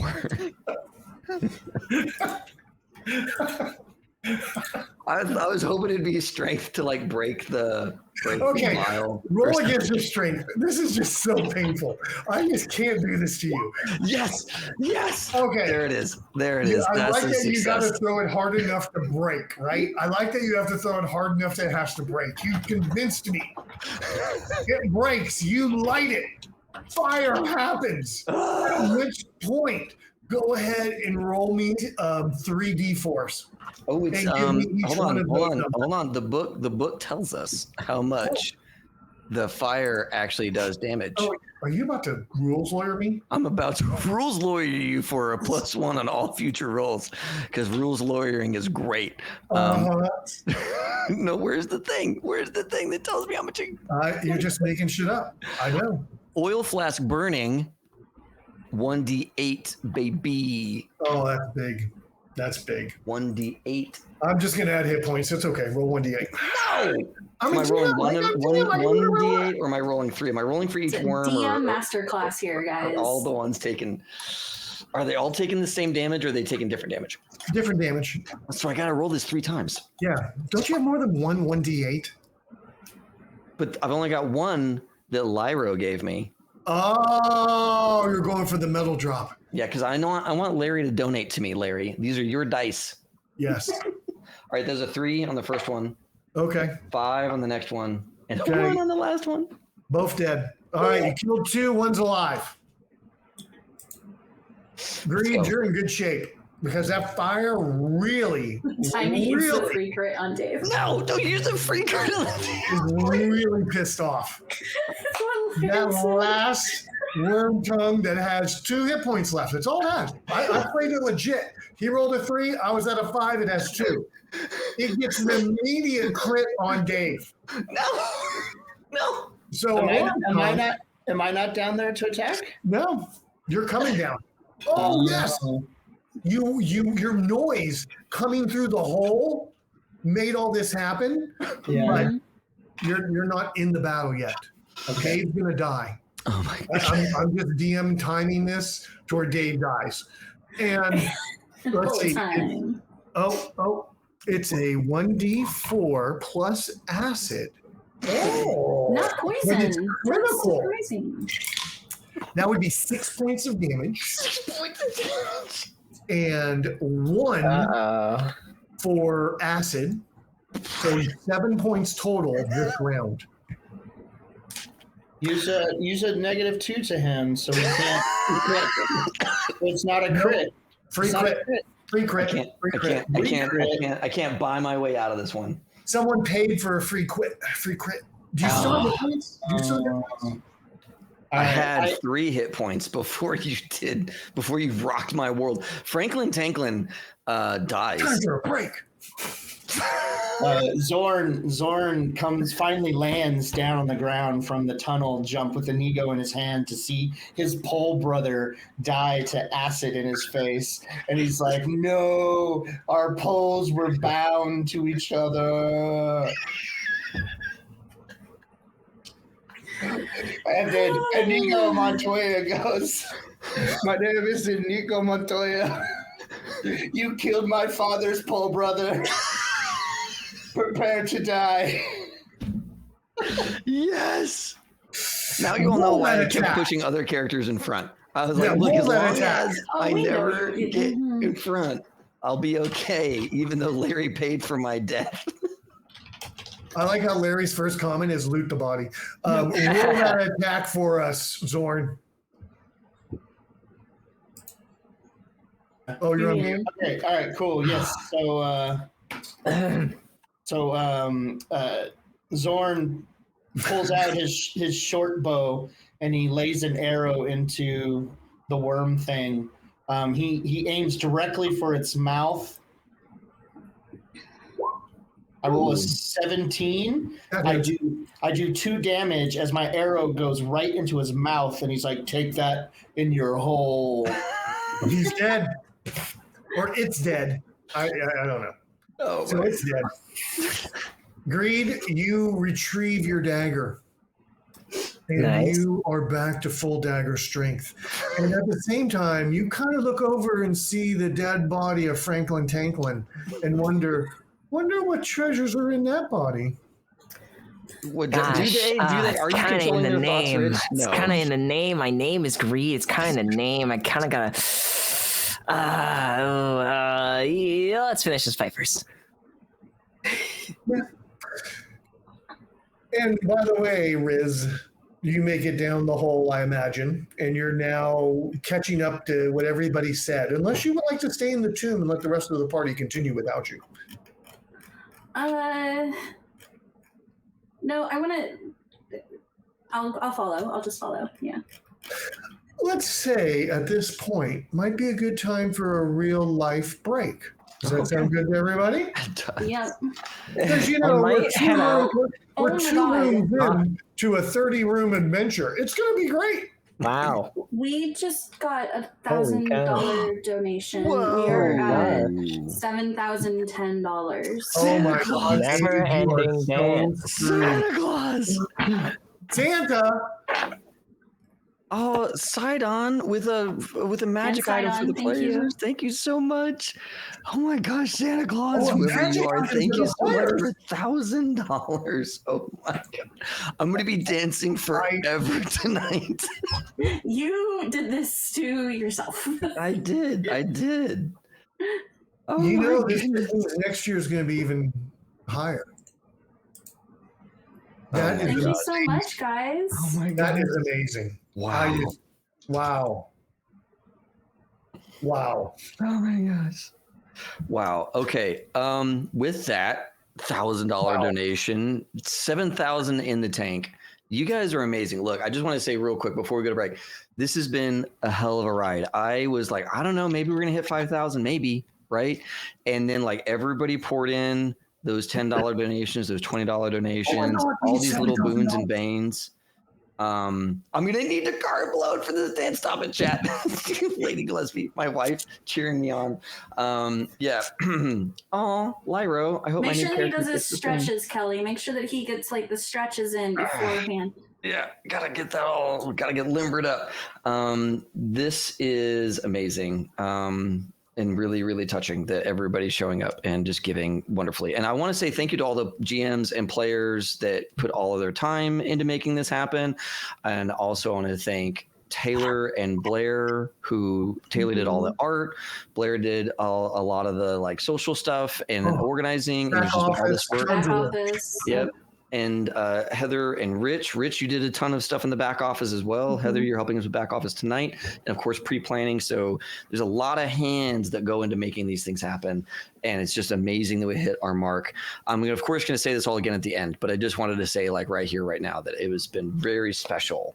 All of these wonderful like donations and all of the giving and all of the stuff that time and energy everybody gave to this too. It's been really amazing.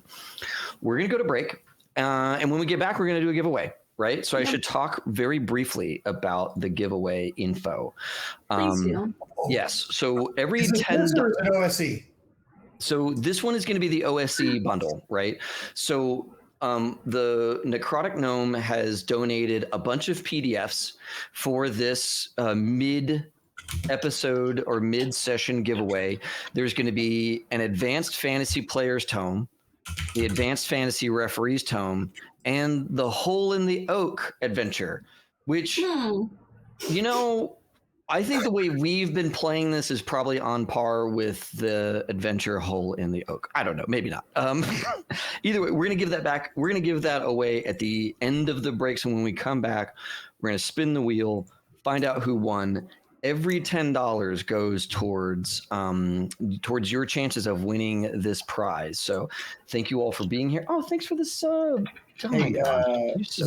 Zorn is interested in holes and oaks. I'll bet you are. Zorn.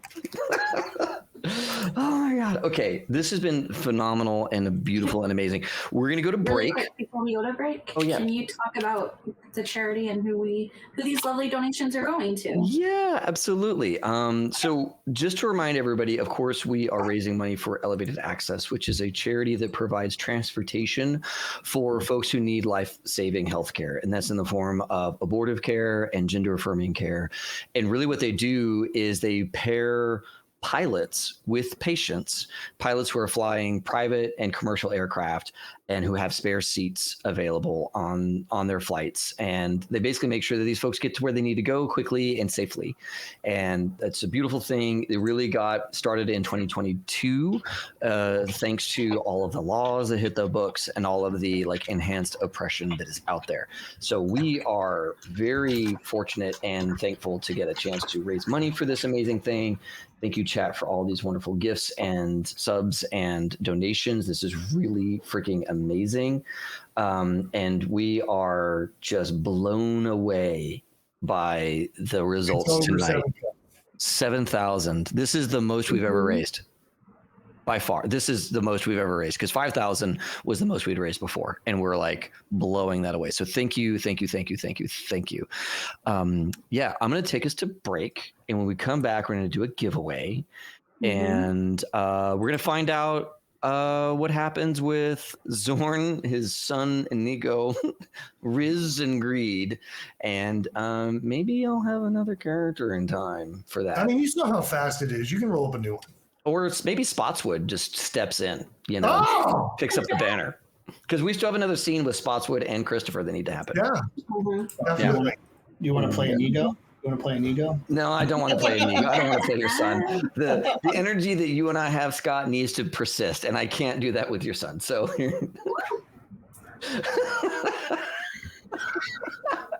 all right, we're gonna go to break. We'll be right back in 10 minutes. Good call, David. Good call. Hey, everybody, we is live? back from break. You can't do the joke twice. Oh. You can't do it twice. Damn it. New joke. I Look, don't have any jokes. I don't know if y'all have been paying attention. We have blown away our target number. Blown it away. $7,000 raised for Elevated Access, which is an amazing charity providing transportation services to the folks who need it the most. Thank you, Santa. Thank you, Santa. Thank you, all the donators. Everybody who's been donating every single night. We've raised hundreds of dollars every single night. It has been so good to see so much greatness come out of this community. What a like small but mighty thing we have here. It's so cool. I just love it. I love it. And we of course have a giveaway, right? We're going to do our giveaway, and I'm just going to double check my script here. Let's see here. When we get back from break, talked about the charity, talked about Elevated Access, and I want to say I am very happy about everything that's going on tonight. Even the fact that I'm going to have to dance for like an hour in front of all of you. I'm just thrilled. I did do that to myself. I was like, what could happen? What could happen? Look, so at the break, we said we're going to do a giveaway. We have rolled the dice on that giveaway, and I am so excited to say that Lady Gillespie, you have won some wonderful PDFs from Old School Essentials or Necrotic Gnome. So you've won the player's book, the GM's book, and the adventure, which was Hole in the Oak. Hole in the Oak. And by the way, you've got to invite me to a game. That is got to happen. I want you to be my dungeon master, and I want you to try and kill me. Same. And I'll bring my pole. That's right. That's right. And with consent, though. Indeed. You have to invite me. So Yeah, right there. Mm-hmm. Yeah. We also should probably call out that Dee is not feeling well. 100%. That was, right next on the list. That Dee pinged early this morning, hey, I tested positive. I'm not feeling great. Yep. And of course, we as a channel said, wow, we got your back. You need to take care of you. That's all there is to it about life. You are more important than anything. But still made an appearance, still made it work, still got in the game. Thank you so much, Dee, for being And here. as we hit a break, it was time to get to bed. And, I think we all were happy, actually. Yeah. Because Dee needs to rest up, because COVID's not a joke. I mean, it seems to have gotten lesser of an issue. But I had it, like, this was Dee's first time. Mm-hmm. My first time was a couple months ago. I had dodged a bullet forever, and then I got it, and I still feel like I got a little brain thing going on, bro. Yeah. I still feel like I go, what was that? Or else I'm just old. I mean, I'm old. Yeah, I think that's kind of normal for you, isn't it? Yeah. Oh, you kids, get off my lawn, bro. So bad. So bad. I love it. So congrats, Lady Gillespie. Congrats, everybody. And just thank you all so much again for making this such a special night. We, of course, have one character death under our belts. Mine, Franklin Tanklin, couldn't tank it. And here we are. Dee, Rich, how do you want to handle Greedy? Does Greedy does a portal open up and Greedy steps through it, or is Greedy hanging out? What's happening with Greedy? Greed presented to you as a third level magic user. But after seeing all these shenanigans of polls and docking and all this other stuff, you learned that Greed was actually an 18th level magic user and really could have taken on Command. And with a little winkety wink, a portal opened, Greed disappeared into the nether not to be seen again. Love that. Deceitful greed. Good on them. It's all your guys' fault. It's all the evens. All the evens caused this issue. We did that. We made that happen. So you do find yourself now alone. David, did you roll up a new character? I will work on making a new character while you describe to them and what is happening. Playing too. You can do roles. We'll figure it out. Yeah.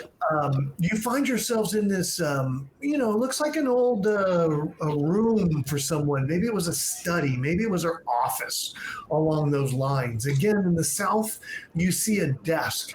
There's a fire that's happened and burned some of the moldy tongue, whatever beast, worm tongue beasts that were there. Remember your own beasts. Yes, and you see These a are not doorway. great roles, dude. You do see a doorway to the east. Where would you all like to go? Or what would you like to do? I touch my pole to the door. I look around the debris. Yeah. You touch your pole to the door. Nothing happens. You search in the debris. It's a moldy writing desk. So you kind of get some of the drawers open, right? One of them opens. There's really nothing in it. Another one opens. There's some old pages. And another one is locked. Oh, a locked drawer on a moldy desk. Hey, Zorn, Amigo, there's a locked thing here. I don't know if that's important, if anyone wants to see that. Oh, I can take care of locks. What kind of desk is that the drawer is in? A moldy, MOULDY, moldy desk. Did you not learn your lesson like upstairs? Oh, no. Okay, because neither did I. Let's go ahead and open it. Okay, cool. Roll a d20 for me, basically attacking the desk. Attack? I have thieves' tools. Oh, you have thieves' tools? Unlock it. I forgot you were a thief. You're a 6'5". He's the most stealthiest of thieves. What do I have to get? Let me see here. I'm 3rd level. Like a 32% or something. Let's see how that goes. Open locks, level 3, 25% chance. There you Let's go. go. Okay, let me roll. How do I roll a percentage? Slash 2d10s. Yeah. 2d10. Let's see. That's the wrong page. Come on, roll low. 12. Oh my God, you actually opened it. Holy shit. I never expect 3rd level thieves to do anything right. I mean, this is the one thing about OSE or basic that sometimes gets on my nerves is thieves don't really start to get in their game till 5th level. Before that, they're kind of like, it's a 1 out of 4 chance, you know what I mean? But You did it. You get in with your little tools and you prick the lock, and unbelievably, there were no traps. And the door opens.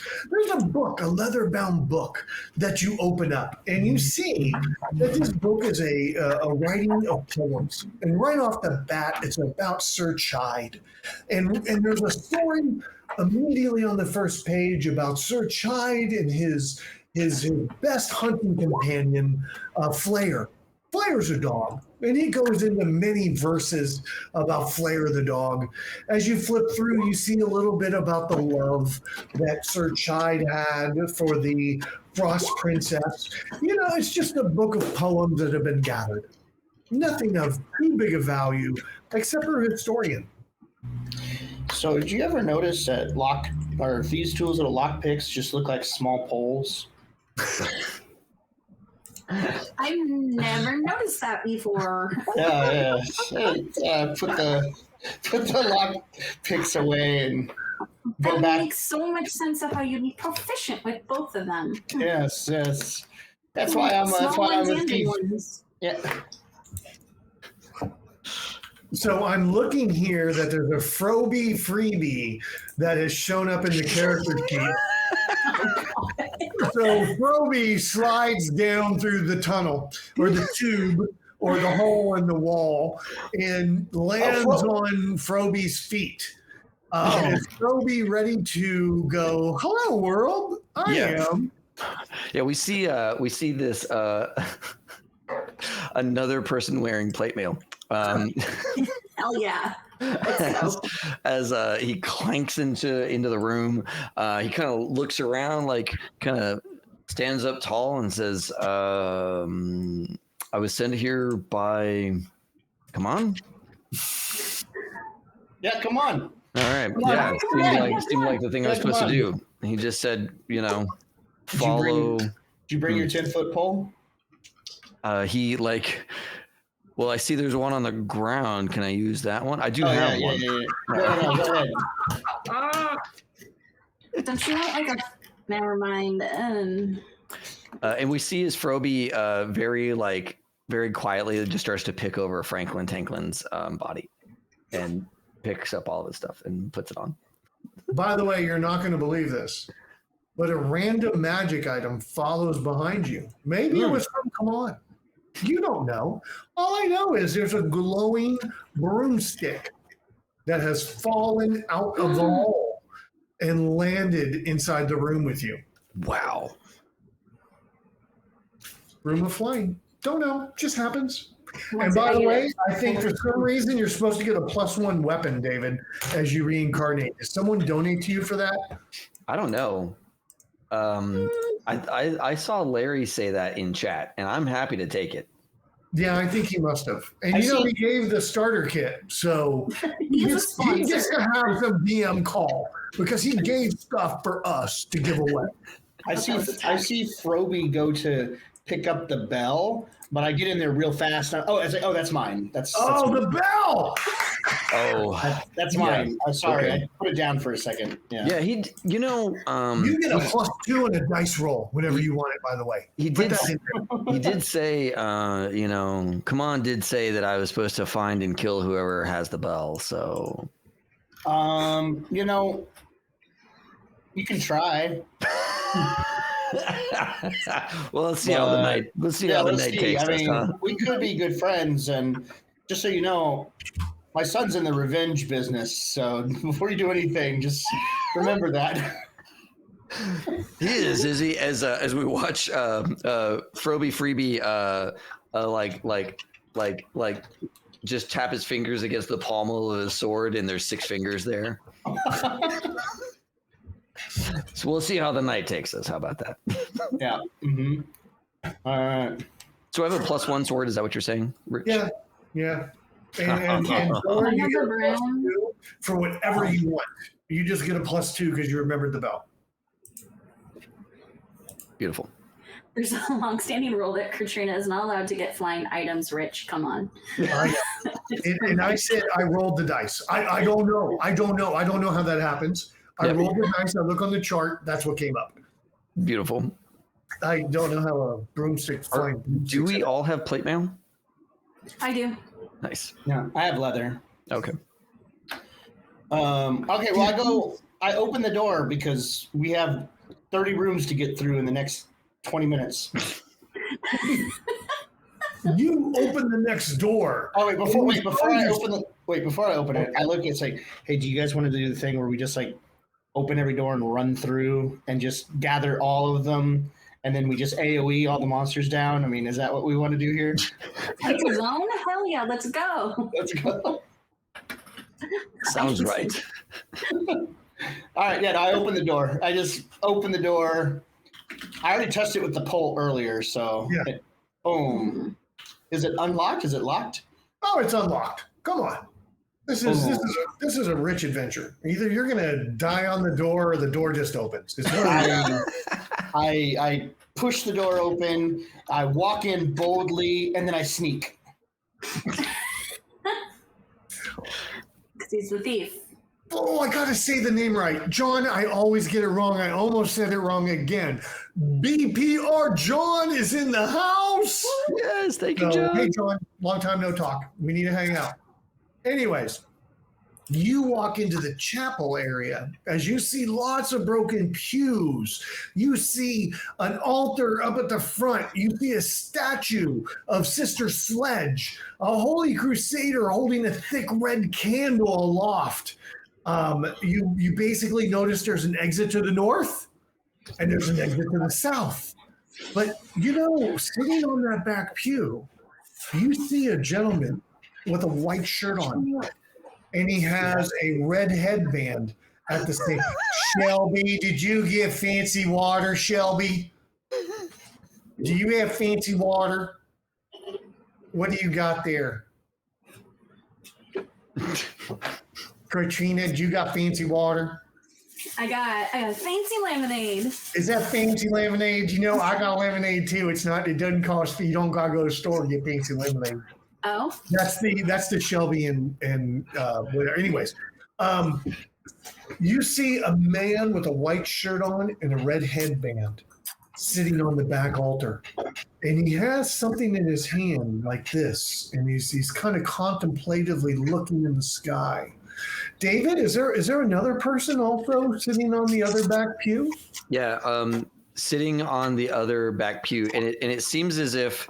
As you all walk into the room, he looks up, and his hair is all like disheveled and smoking. Actually, as he was recently in an explosion, the entire pew turns facing him towards you, and as you walk into the room, the pew and his body moves together, and you can see along the ground is like a track that the pew would follow, and he.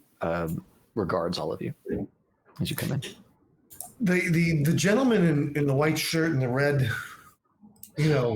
bandana, holds a wand up to his head, and he's like, Michael, I think of the forest all the time, and we had this great Fey war, and we went there and did things, and all I do is think about the trees, Michael. Michael, the trees, I like the way the trees on the mountains, they're all different the way the trees are. At which point he stands up, he sets the wand down, and he dematerializes out of the room. What? Who are these people? That was Christopher Walken in Deer Hunter. Deer Hunter. Just FYI. That's so good. The mountains, Michael, the trees, the way the mountains on the trees are. It's not good when you have to explain your performance, but it is what it is.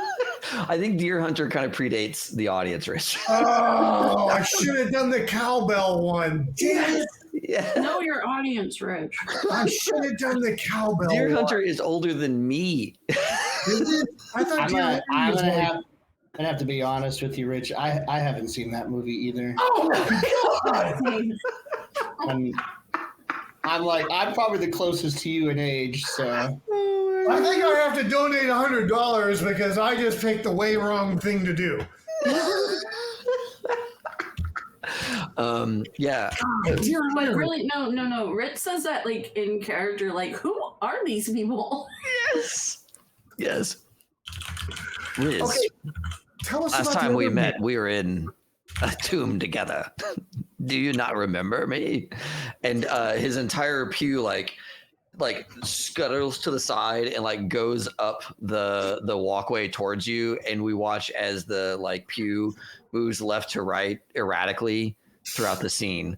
But he's always facing you. Can I cast Turn Undead?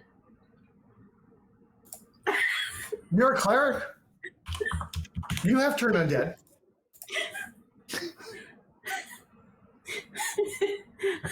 No, go ahead, David. I'm sorry. Please. I just can't wait to see what happens. I do kind of feel like these are dead people we keep seeing, like ghosts. Yeah, it feels ghostly. Ghosts of tombs past. Yeah. Yeah. I don't know what that flying thing he was on was earlier. Turn Riz, Undead. you have to remember, when you're in trouble, give the signal.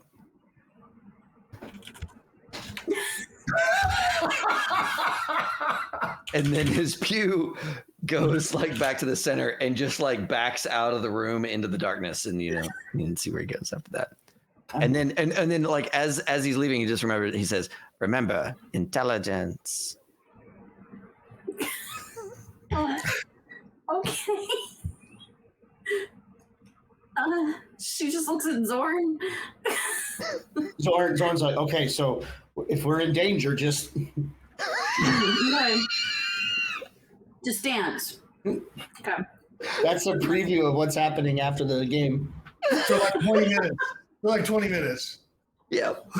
David's going to have to get a clip made to where it just runs over and over. Oh my God, Deer Hunter, $100. Was that Oh you? my Rich? God, the Deer Hunter! Walken is watching. Deer Hunter gave us $100. Thank you so much, Deer Hunter. We promise we'll get your references in the future. By the way, if I would have done a Birds of Prey reference of the video with Fatboy Slim, would anybody have got that? I mean, Fatboy Slim, yes, but I don't know. Just checking. Checking. But he doesn't say anything in Fatboy Slim, so I don't know. Yeah. I mean, are you going to do the dance? It would come out. It would come out next year. I'm saving that for next year. Just checking. Okay. Gauging my audience. You still need to hit like 20 years younger, man. What's the latest thing Christopher Walken has done? That is what you do. Cowbell. Yeah. Oh. Okay. Nate, you're good. Thank you for catching Rich's obscure reference. But Nate's like a really big, I think, video file, right? Was that what you call it? Video file? So movie buff, SAG cars, all that stuff. So he's into the movie stuff. Hey, for next year, just to be on the latest, he's going to be in next year's Dune Part 2 movie. So get a quote from there.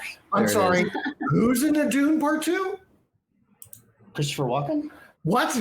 That's amazing.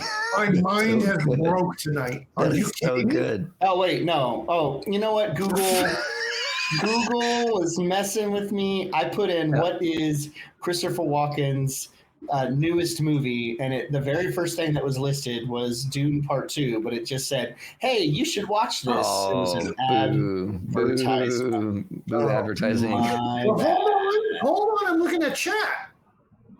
Fatboy Slim has lyrics about Doom and Walken is in Dune Part 2. What? He is? He's the Emperor. Oh, he is so, the Emperor. You come to me with spice, and you your spice you bring is does not have money for a bucket. It's going to be awesome. Oh my gosh, that is so good. Praise be. So Google wasn't lying to me. He's in there. All right. So Rich, is this next room our last room? Is this our final boss room? The next room? Is that because dude, we better do that. Okay. Pick north or south. South. Oh, let's go down. Let's go down. Okay. You go down. As you barge into this room, you notice. Oh, hold on. I got to get the right page. This is a good one. Hold on. I'm actually making this room the room. It's not the right room. Oh, as you barge into this room, hold on. Let me give you a cloud. Let me unveil. Right? You got the unveil? Yep. You see where that big star is in the southwest corner. There's a mirror sitting in that area. You've walked into the room itself. You can go to the east, you can go down, or you can look at the mirror. What does the party do? Oh my goodness. You're muted, Scott, but I break the mirror with my 10-foot pole. Yeah, I run out of the room. Bitch. You son of a bitch. What? That was a save versus paralysis mirror. Oh. And you broke my ability to at least take half of you out, because I figured one of you would walk up immediately and be like, I look at the mirror. Yeah. I actually thought Zorn was going to look at the mirror. Me too. I run to the fun. Let's northeast. For fun do a save versus paralysis. For fun, no. Yeah, just for fun. Just want to see everyone roll their save versus paralysis, and you want to be above the number. You want to be above the number that you have. Oh, I'd been fine. Freebie Froby, or Froby Freebie is good. Riz. Riz wouldn't have been. Riz would have paralyzed. Are we gonna do the thing that Zorn suggested and all run into different rooms? Oh, hey, thank you for the congrats, chat. We're so happy to hit our number. We nailed the number. Not only did we hit the number, we blew it out of the atmosphere. Yeah. And David got to dance. We're $90 from being 2,000 over our goal. That's all I'm going to say. We're $90 from being 2,000 over the goal. And Christopher Walken donated tonight, believe it or not. 10 million bucks. And Megan Fox. And Santa Claus. Santa Claus Showed up in force. I would have failed that too. So you would have gotten half of us, but I decided to break it with my poll before we looked at it. So good. Damn poll. Always getting me in trouble. All right. So if you all wanted to like major, just like crush things, you got a north way to go. You got a down way to go. You got an east way to go. All right, let's split the party. Yep. What can happen? I'm gonna run back north. Okay. I'm gonna go down. I'll go whatever the other direction is. That would be east. Let's start with Riz, because Riz is the word of 2023. Yes.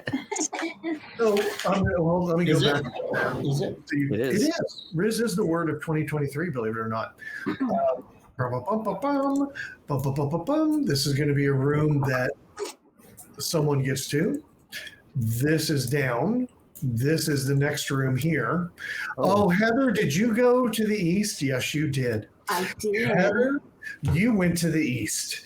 We're going to start with Heather and give a little bit of a description about the Hall of Guardians. And Guardians are good people. You walk into this space and you see in each of the cardinal corners, you see I shouldn't say cardinal, northeast, northwest, southeast, southwest, right? You see those little corners? Yeah. You have multiple religious objects sitting there. They're standing on plinths over in those spaces. The religious objects, hold on. A wooden statue of a cherub, a holy book, and a huge candle.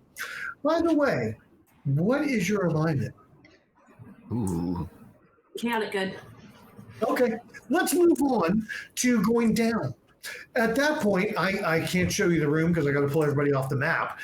Zorn, as you walk down the stairs, you see this elaborate room that almost looks like a shimmering pool.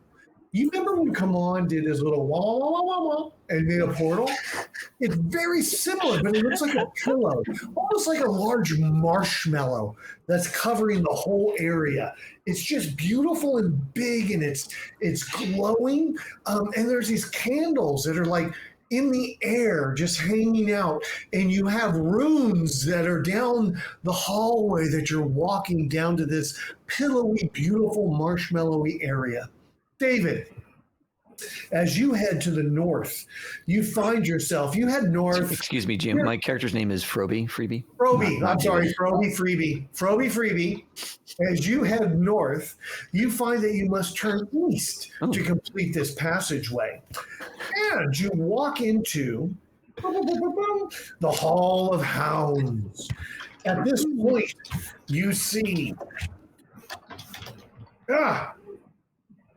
relief carvings to the north of two large stone hounds. There are double doors that say Sir Clive along the top of them. You have reached the tomb. The tomb, which behind these doors holds the ring that you were supposed to bring back to the wizard for 5,000 gold pieces. You noticed inscribed on the doors is call to the companions to open.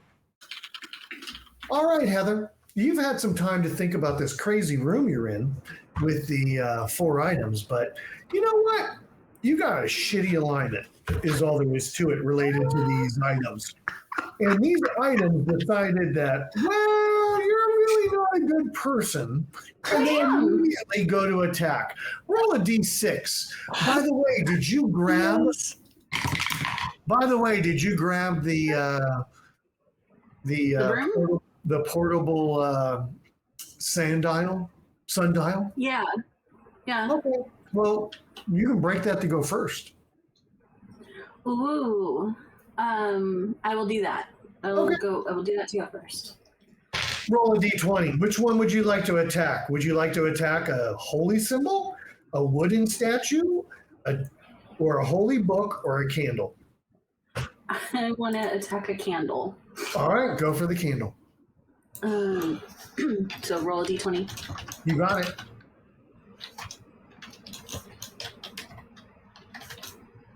Okay, I rolled a 16 on the die. It hits.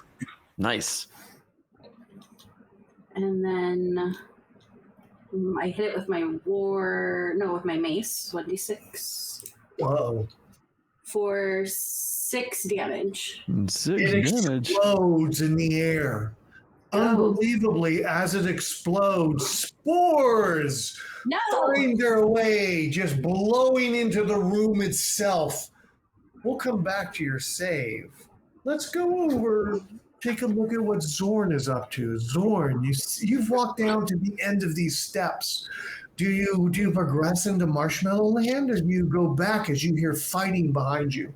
Well, I don't go back because I hear fighting behind me. I get down to the last steps and look out at this large marshmallow room, and I look over at Inigo, and I'm just like, son, there are some rooms that you just can't solve with a 10-foot pole. Let's go see what the others are up to. And I walk back upstairs. Yes. We'll come back to you. David, the Hall of Hounds. You see the door with the inscription, "Call to my companions to open." What do you want to do in this room?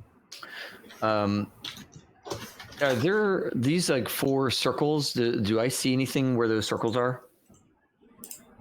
Ah, the circles. They're in the room a little bit behind you. Let me double check what I'm... Oh!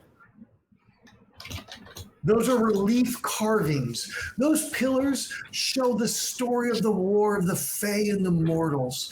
They show the story of the Ice King and how he was running the land, but Sir Clyde beat the Ice King, and he found that he was in love with the princess of the Ice King. Okay. I am going to...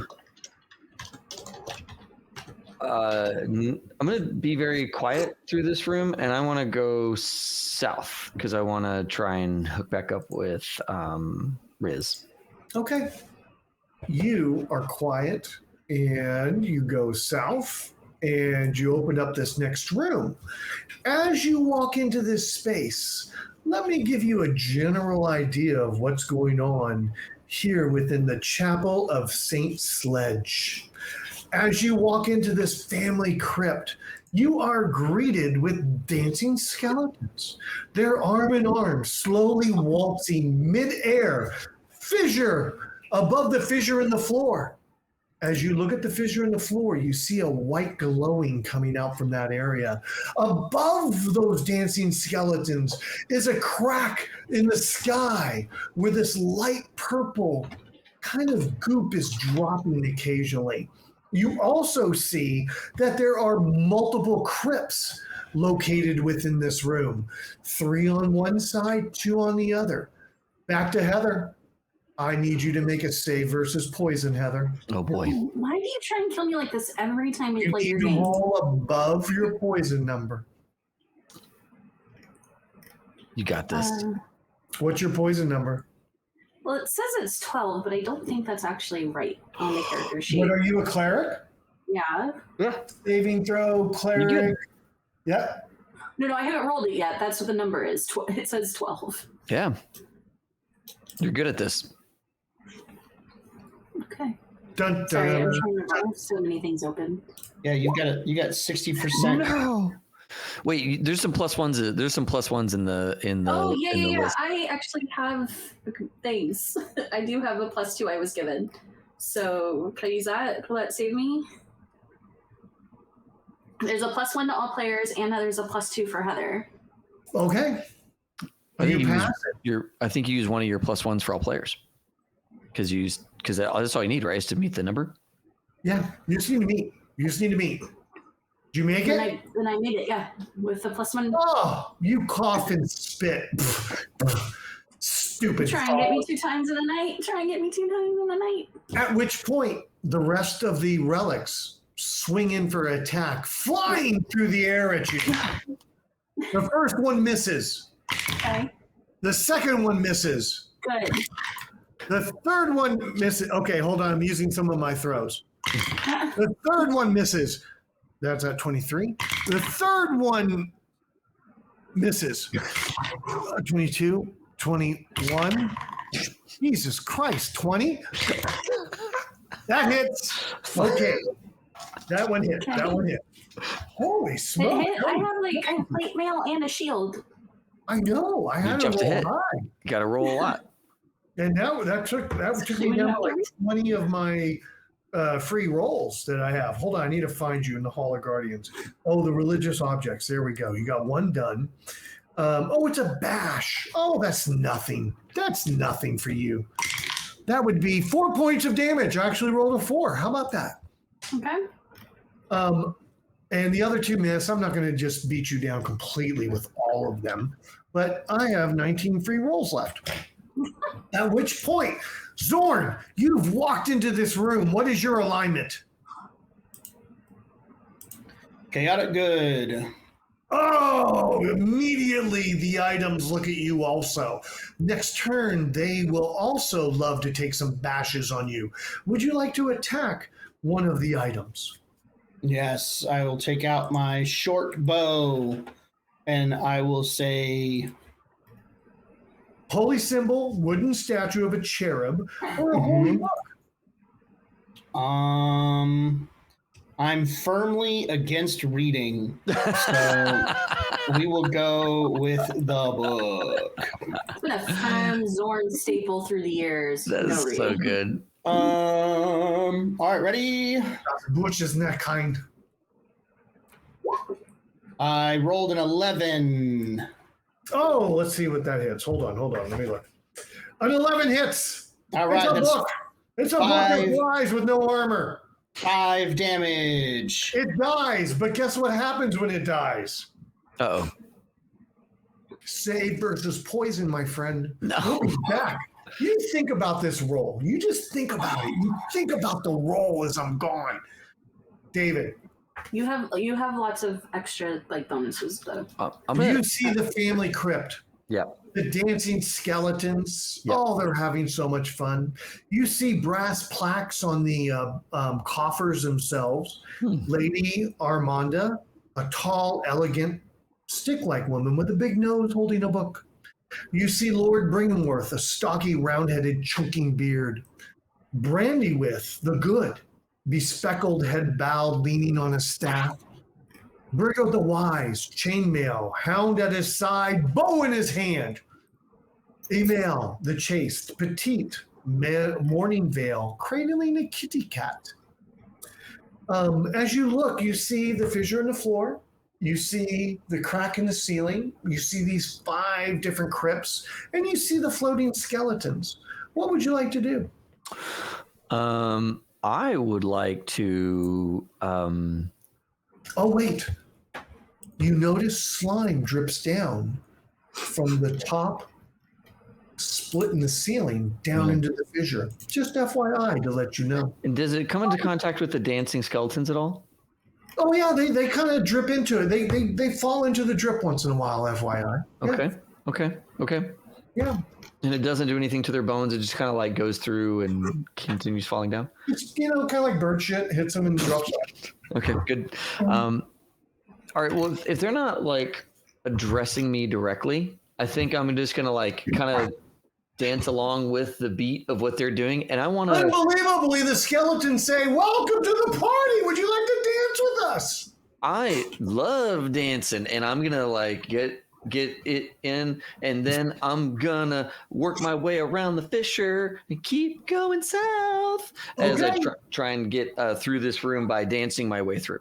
And if I need to do some flirt fund rolling, I can add in some flirt fund, I think, to make this. Let's do a roll for charisma. Charisma. All right, so I'm gonna +1 this roll, okay? Okay. From the flirt fund. Oh, well, hold on. With a +1, I'd be just south by 1. So I'm gonna use my +1 to all players. Okay. To make this roll just barely. They let you leave. They pull a little Saturday Night Live kind of staying alive. Oh, is that too old? Does no one know that? Is that too old? No one knows that one, except for Saturday Night Fever, not Saturday Night Live, but okay. Saturday Night Fever. Oh, see, you know what I'm talking about. It's not that old. It is older than me, so Rich. Yeah. David, you totally get through this room. As you walk into the next room, you see a struggling Zorn trying to catch his breath. Zorn, how did you do save versus poison? No, so Zorn has died. No match. No matter how many pluses is not going to save me from how low I rolled. Zorn falls over dead, and from the poison, Inigo is just mortified by what he sees. He falls down upon his dead father. The bell tumbles out, right? And the bell rings because he tumbled it out. And the ringing bell triggers a instant aging spell. And Inigo goes from like age 11 to like age 24. And he miraculously has the same stats as his father. Unbelievable. And he picks up his father's bow. He looks at those magical things dancing in the sky, around in the air, and he says, "My name is Inigo Montoya. You killed my father. Prepare to die." And he goes to shoot an arrow into the next magical item. The cherub. Yes. Yeah. All right. So good. Inigo gets a extra out of turn attack. I rolled a 13. Oh. Which the 11 hit the book, so I don't know. Oh, okay, good. 13 hits. They're just objects. But only 1 damage. Oh, still alive. Let me flip back to that page and pick one of those hit points. All right, there we go. So this is the scene you've walked into, Froby Freebie, as you see everything happening before you. What is your alignment? Lawful. Oh! At which point, 2 attacks will happen. 1, the old Zorn baby boy. Sorry. And that's a miss. Hold on. That's a miss.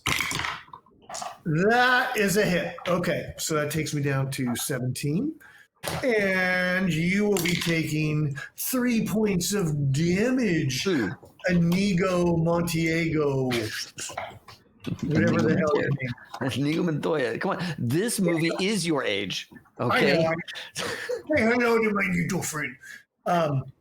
Now, by the way, Riz, that is a miss. That is a hit. All right, so that marks me down 1 more.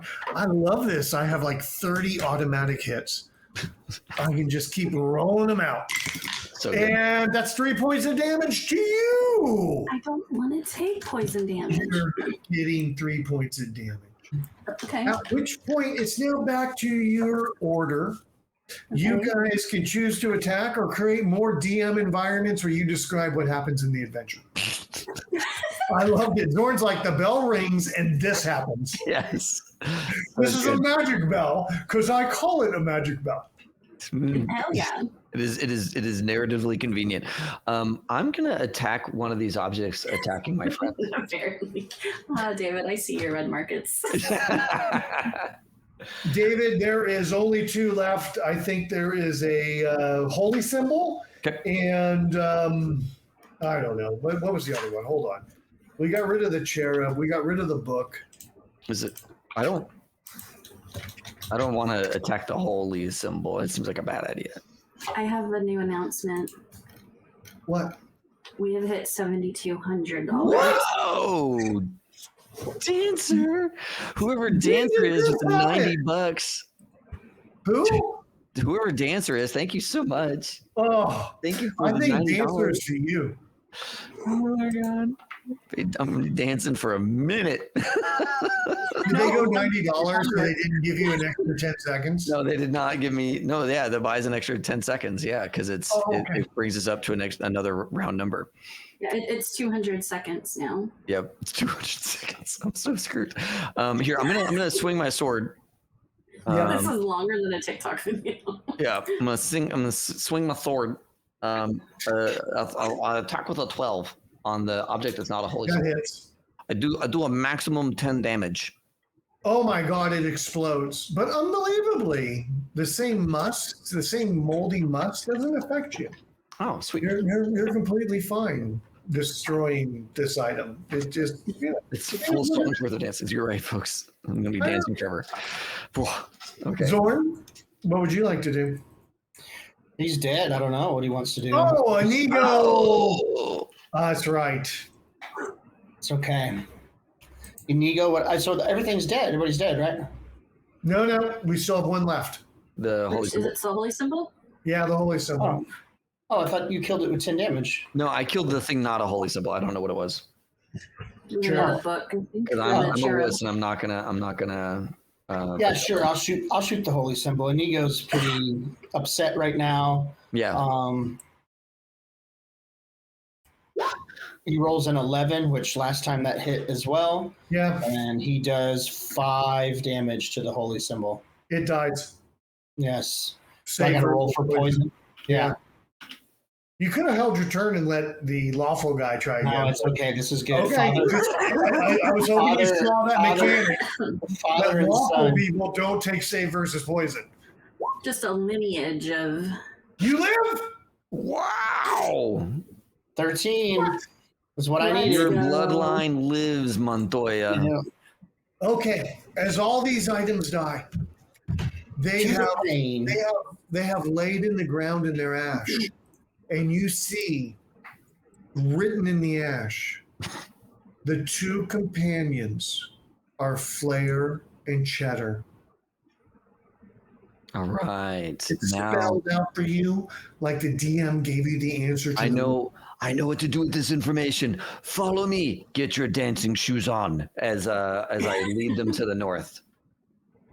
As you pass through the room with the crypts, you see the dancing skeletons up in the air, and they're like, hey, join us if you want, we're having a great time. Everyone passes right through. They all love David because, he had a successful charisma check with him. You get outside the 2 doors where you see the 2, actually on each left and right, you see 2 incredibly large stone hounds. And the door says, speak the name of my companions to enter. You say, Flame Cheddar?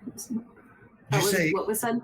What'd you say? Whatever the words told us in the other room. No one wrote it down, you bunch of bad PCs. Flair and Cheddar. As you do, you open the door itself. You see the tomb of Sir Chide directly in the center of the room that you see there. At which point, would you like to open the tomb? It's one of those that has like the push off top. You could use your poles. Yes. Froby freebies. Ain't nothing in life free except for in a tomb. And then I walk forward and use my pole to push things off, push the thing off. You slide the top off it drops to the side. You see right there is Sir Chide, and he's holding not only his sword that he killed the Frost King with. Adventure time! Come on, tell your friends. Oh yeah. And it's his sword, Butter and Bean. And also on his left hand is the ring the wizard told you about. What do we know about this ring? Try to take it off the pole. You asked no questions at all. That's right. We You didn't ask shit. I was like, this is the moment to ask. I leaned in. This is the moment to ask questions. Yeah. And everyone said, I'm going through the portal. Yeah. We knew that you had 30 rooms for us to get through. We needed to get shit done. Let's recall what actually happened. I went through the portal and David tried to steal a bell. I successfully stole a bell. Green wanted to know how much they were getting paid. That's right. Green did good. The only question, how much are we making? I mean, One shot. It was a magic bell of aging. Narratively appropriate aging. I'm going to take the sword. Oh yeah, you take the sword. No problems. Is it It's like the Frost King? You don't even know. It's beautiful. It lights up. It like glows in the dark. It's like you just want to go point other things with it. It's so awesome. Love that. I go up behind Riz and kind of give her a shove, get the ring.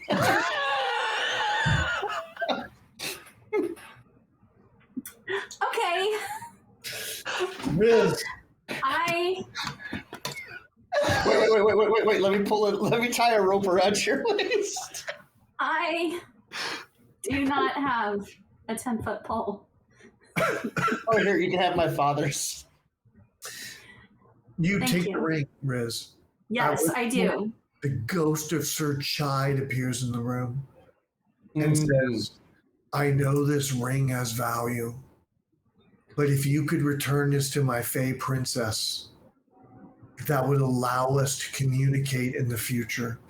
And I could see her once again instead of being eternally banished.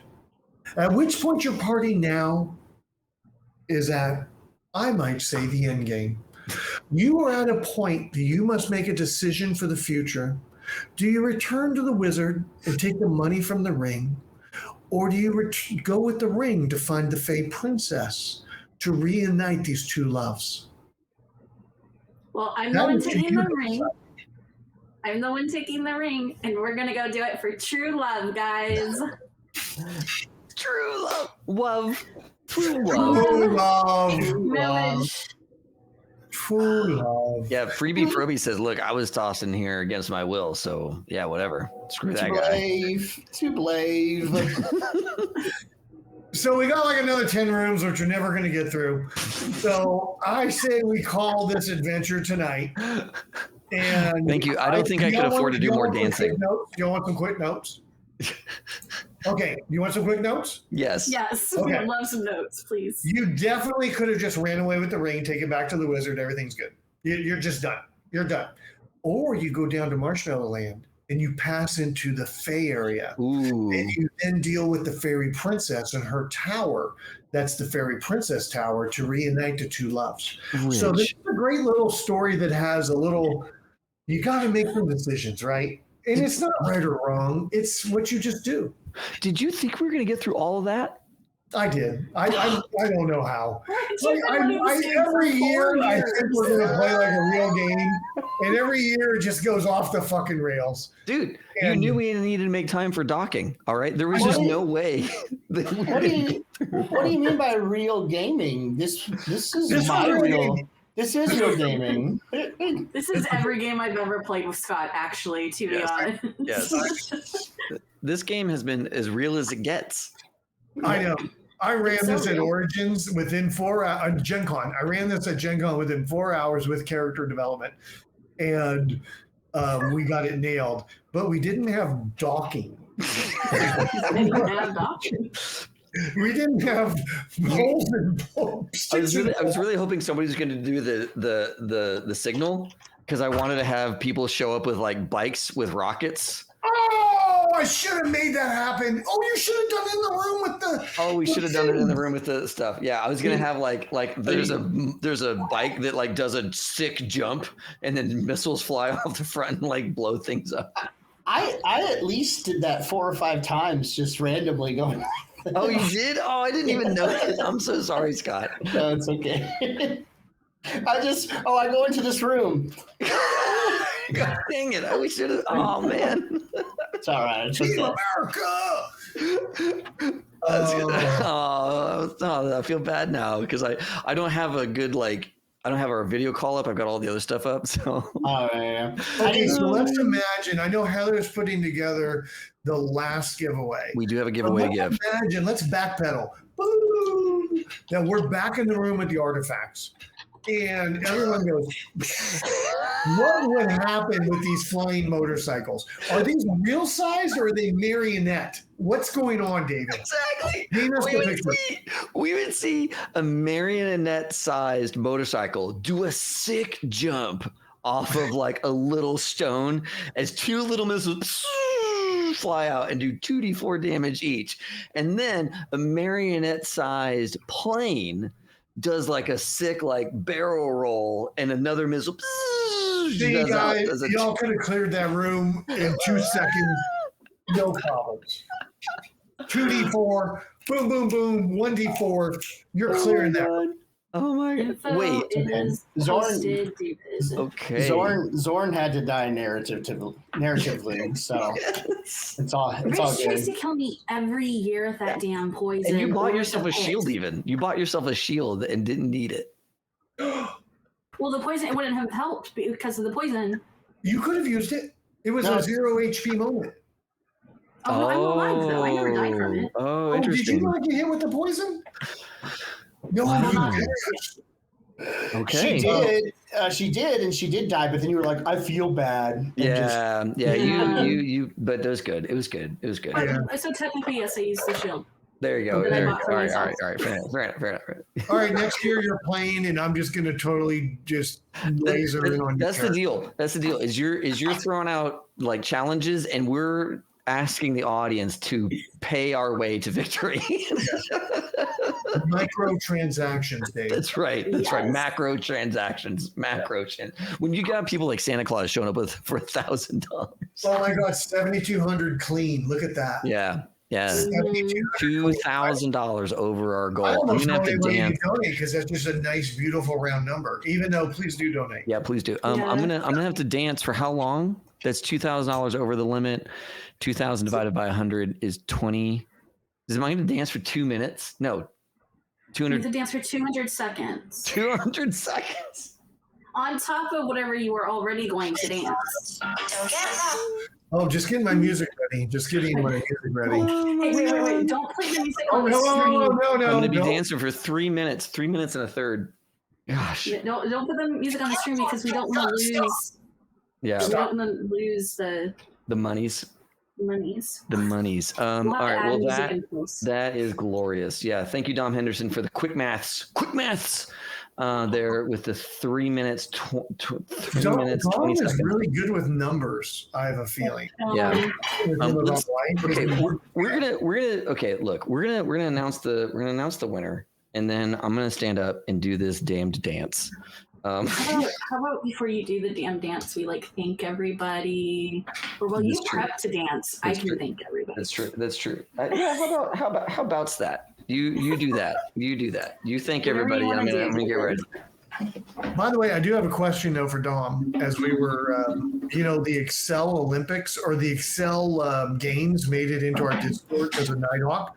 Dom, could you compete in the Excel game? I have a feeling. Oh no! I'm playing music for David while he's dancing. Not on stream. We can't do it on stream Why can't we do it? because it'll get our. Okay, Because the how audio long of can the I get stream away will- with it? Come on. Look, I'm gonna step away for just a second. Do some stretching.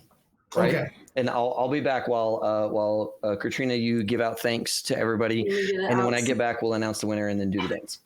Okay. Can I play it one time for 13 seconds?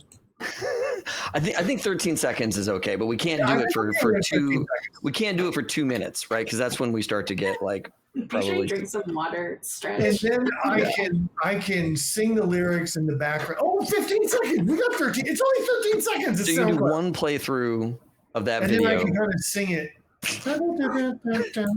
We have spent. Oh my god! All right, I'll be right I back. can do like the little. Okay. All right. Well, thank you everybody for coming out and joining us tonight on our last days of our charity games for taking in donations for Elevated Access. Elevated Access is a charity that helps people travel out of states where they cannot get the care they need. Wow, David left and I just went off the rails. It's a nonprofit organization that started in 2022 after there was healthcare bans enacted across state legislatures. Whether it's abortion or gender affirming care, Elevated Access is here to ease that burden and help people be transported from one state to another. This is all done by private pilots who Elevated Access helps get the pilot in touch with the family that is in need. So thank you very much for everybody who has donated over the last couple of weeks. We have $7,200 for charity. So that's an amazing amount of money. I think David was saying earlier tonight that over the span that we have done charities here at High Shelf, we've gone over $25,000, I believe. Right, David? The amount that we have done all together. So thank you everybody for all of that. Over. This is a new high. Yeah. So we've been doing giveaways the whole time. We want to thank all of our sponsors who came out to make this happen for everybody. I don't have the full list in front of me right now, but we're giving David room. But we will have one large giveaway at the end of the whole shebang. That is from Artelzorian and Casey. It's a bunch of cyberpunk stuff, physical stuff. So we are very happy to give that away. I haven't done MC all year, so I'm sorry. But you nailed that. Anyway, so in tonight's giveaways, our end of the night giveaway is from our dear friend Larry and other friends of High Shelf who have gifted us tonight with some dice, a D&D starter set, one of the Player's Handbook, yes. All of these things, thank you so much to Larry and friends of HSC. Rich just froze up on my computer. Oh no. Oh, there he's back now. So yeah, that's my wrap up. So we gave David some time to stretch. We're gonna announce. David's gonna announce the winner, and then we're gonna just watch this. Okay. Oh yeah, hold on a second. I gotta get. Hold on. I gotta look at the video that Rich sent me again because it has been a minute. Oh, here it is. Okay, let me just. I'm gonna turn this down so I don't get us smacked by copyrights. All right. Nope. Get to clipping. I don't know how to clip. If I could clip, I would clip this, but I don't know. It'll work. It'll work out. I just need this to show up. There it is. Oh, he's going 1, 2. While we do that, so shout out to Artel, all right. Artel, Magpie Games, Kaizo, Onyx Animation, Let Eat Games, Mage Hand Press, Friends of HSC, Necrotic Gnome. All right. List them if you know them. You know them, you love them. Check them out in our Discord. Yes. All right. Hold on a second. I'm trying to get this camera to point so that it's not. And I don't know if John is still with us, but he's helped me in the past pick these dances. I wish I could have. He'll be. Oh yeah. Before you start, can I do a little sales pitch? Yeah, of course. Oh, Scott, Yeah, sorry. We kind of just Scott, tell us about yourself, where you're from, and the books you've been working on. Oh, yeah. Thank you very much. I appreciate it. You can find me on Instagram. That's the only social media that I use at Storywood Games. Add games to whatever the overlay says. And on there, you will find some of the stuff we do, including we've got a new game book coming out.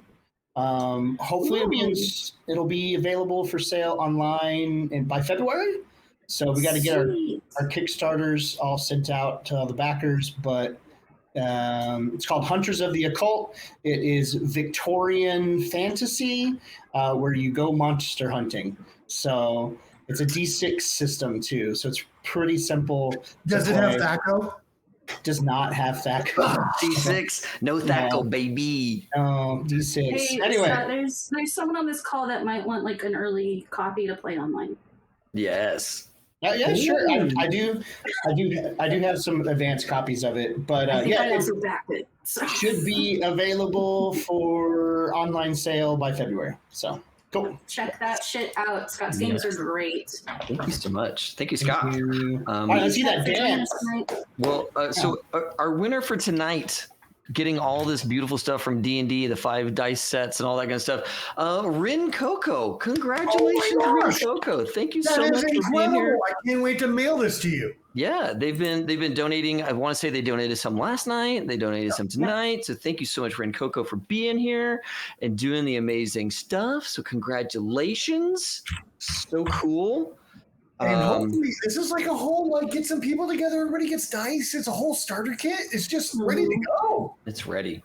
It's so ready. That's so good. So congratulations. Congratulations, Rin Coco.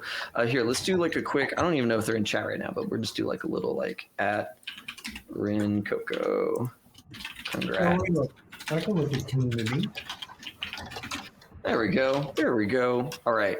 Darn it. Yeah. So I'm gonna do the dance that you first told me to do.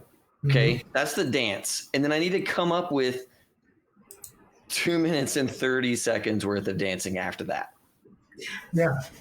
Do you have to do it live, or could we like actually plan out a montage of dance he's doing clips? something live tonight. Well, yeah, definitely that. Yeah, no, we're doing that. We're doing Are you that. ready for the music, Dave? All right. Yeah, I'm looking at this thing. Okay, I'm ready. You ready? Yep. Okay, I'm backing it up. It's gonna start. Don't get lost cause I'm waiting. Summer feelings are waiting, boy. You and me is more than 100 miles. You and me is more than the grace. Lost in the waiting.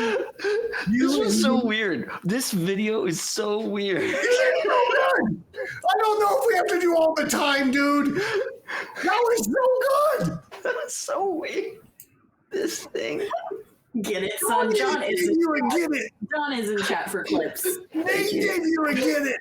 That was awesome. You did great. Oh my god. Okay. All right. I want to see if this will work. Okay. Oh, and just for the rest of the giveaways, just so everybody knows, we will be doing those later this week. So thank you everybody for donating. We will definitely hang out in our Discord, check out our socials, and we'll get that to you. Yes, indeed. Okay, now I'm going to. I really need some rave music. I have. Is that why you brought that? I have this. So I was thinking I could dance with this for like a quick second.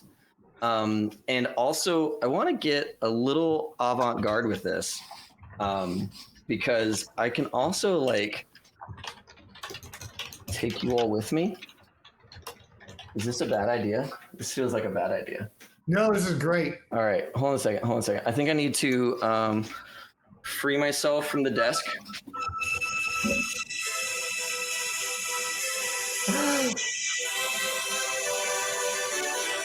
What is happening? Are we gonna get in trouble? I say we get in trouble. Make sure you clip it quick.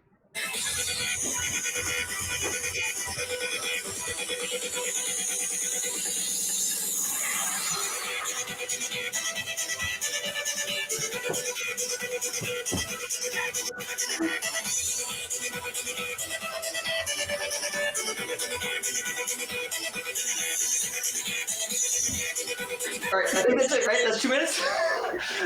No, that was not 2 minutes. Oh, shit. All right, somebody told me it was 2 minutes. No, Dave, you have to have your camera on. Okay, people, free to use. Can you not see me? JC, guys, this is free to use. There you go.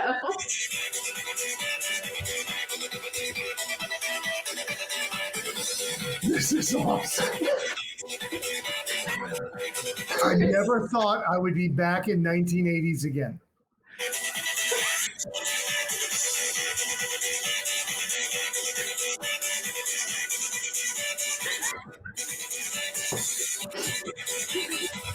You got to put David out of his misery.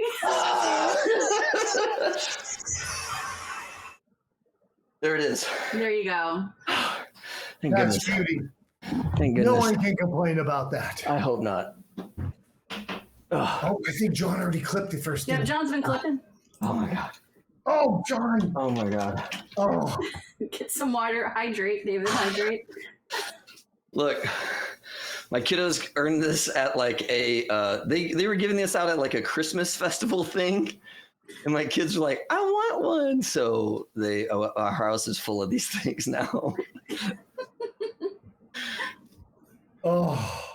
So thank you all so much for giving me this beautiful excuse to dance. And yeah, so I don't know. Hopefully we don't get copyright strike from that. Get them And quick. Is it'll it be all just an good. algorithm? Because no one, I just can't imagine anybody would really pick on us. Right, it's an algorithm thing. Okay. Right, it's an algorithm thing. So yeah, guys, grab the clips, save the clips because we might not ever see these again. Yeah. That was greatness. That was so good. Did you just sniff that?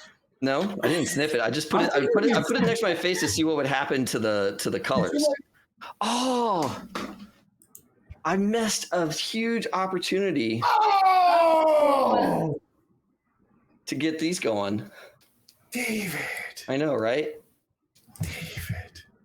Hold on a second. Where's the? There it is. Oh, even better. Clip that nonsense. I don't think David's going to sleep tonight. No, I never. think I'm just going to be like. woken up. No, he's His gonna fall his down. inner tiny dancer has been woken up. We just need all of this. I'm just gonna keep doing this. No, I feel like I cheated somebody out of like a couple of seconds of dancing. So we got to do this.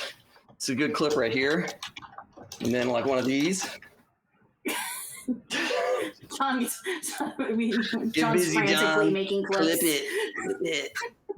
Clip it. All right. Blair's not going to be able to make gifts tomorrow. Oh wait, I don't want to break my kid's toy. All right, we'll do it like this. There. All right, there we go. Yeah, this will all get into GIF land soon, I'm sure. No. None of this worked. No. All right, moving on. I was like, can I attach it to my clothing in some way? And no, it just doesn't work. All right.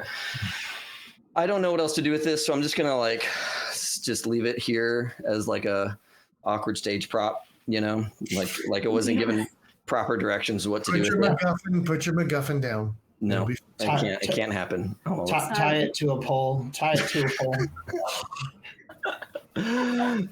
Fighting a I war in think, the David, desert. you have to close us out for the whole charity Yes. event. Look, You started it, you ended it. folks, I don't even know. I didn't get to start this one. Blair started this one. Yeah, Blair played in the first game. I did not get to start this off. But look, folks, we've been doing this for years. This is always our biggest event of the year. We love doing this. So thank you all so much. Scott, thank you for being here tonight with us. Dee, I hope you're resting well. Thank you for being here with us tonight.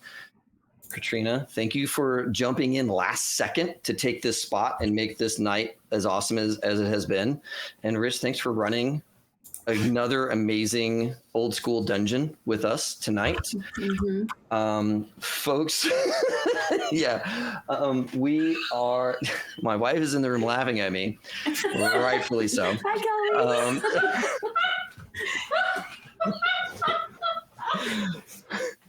We just need to give. It's just like Kelly cackling off screen. Yep, just good stuff, good times.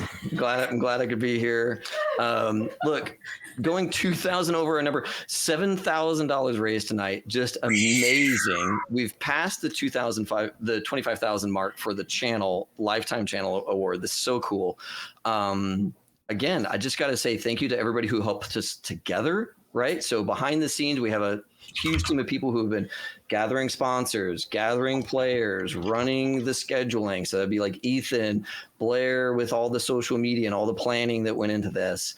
Taylor with all of the artwork that has been done and all of the planning and running games and helping with casting and all that kind of stuff.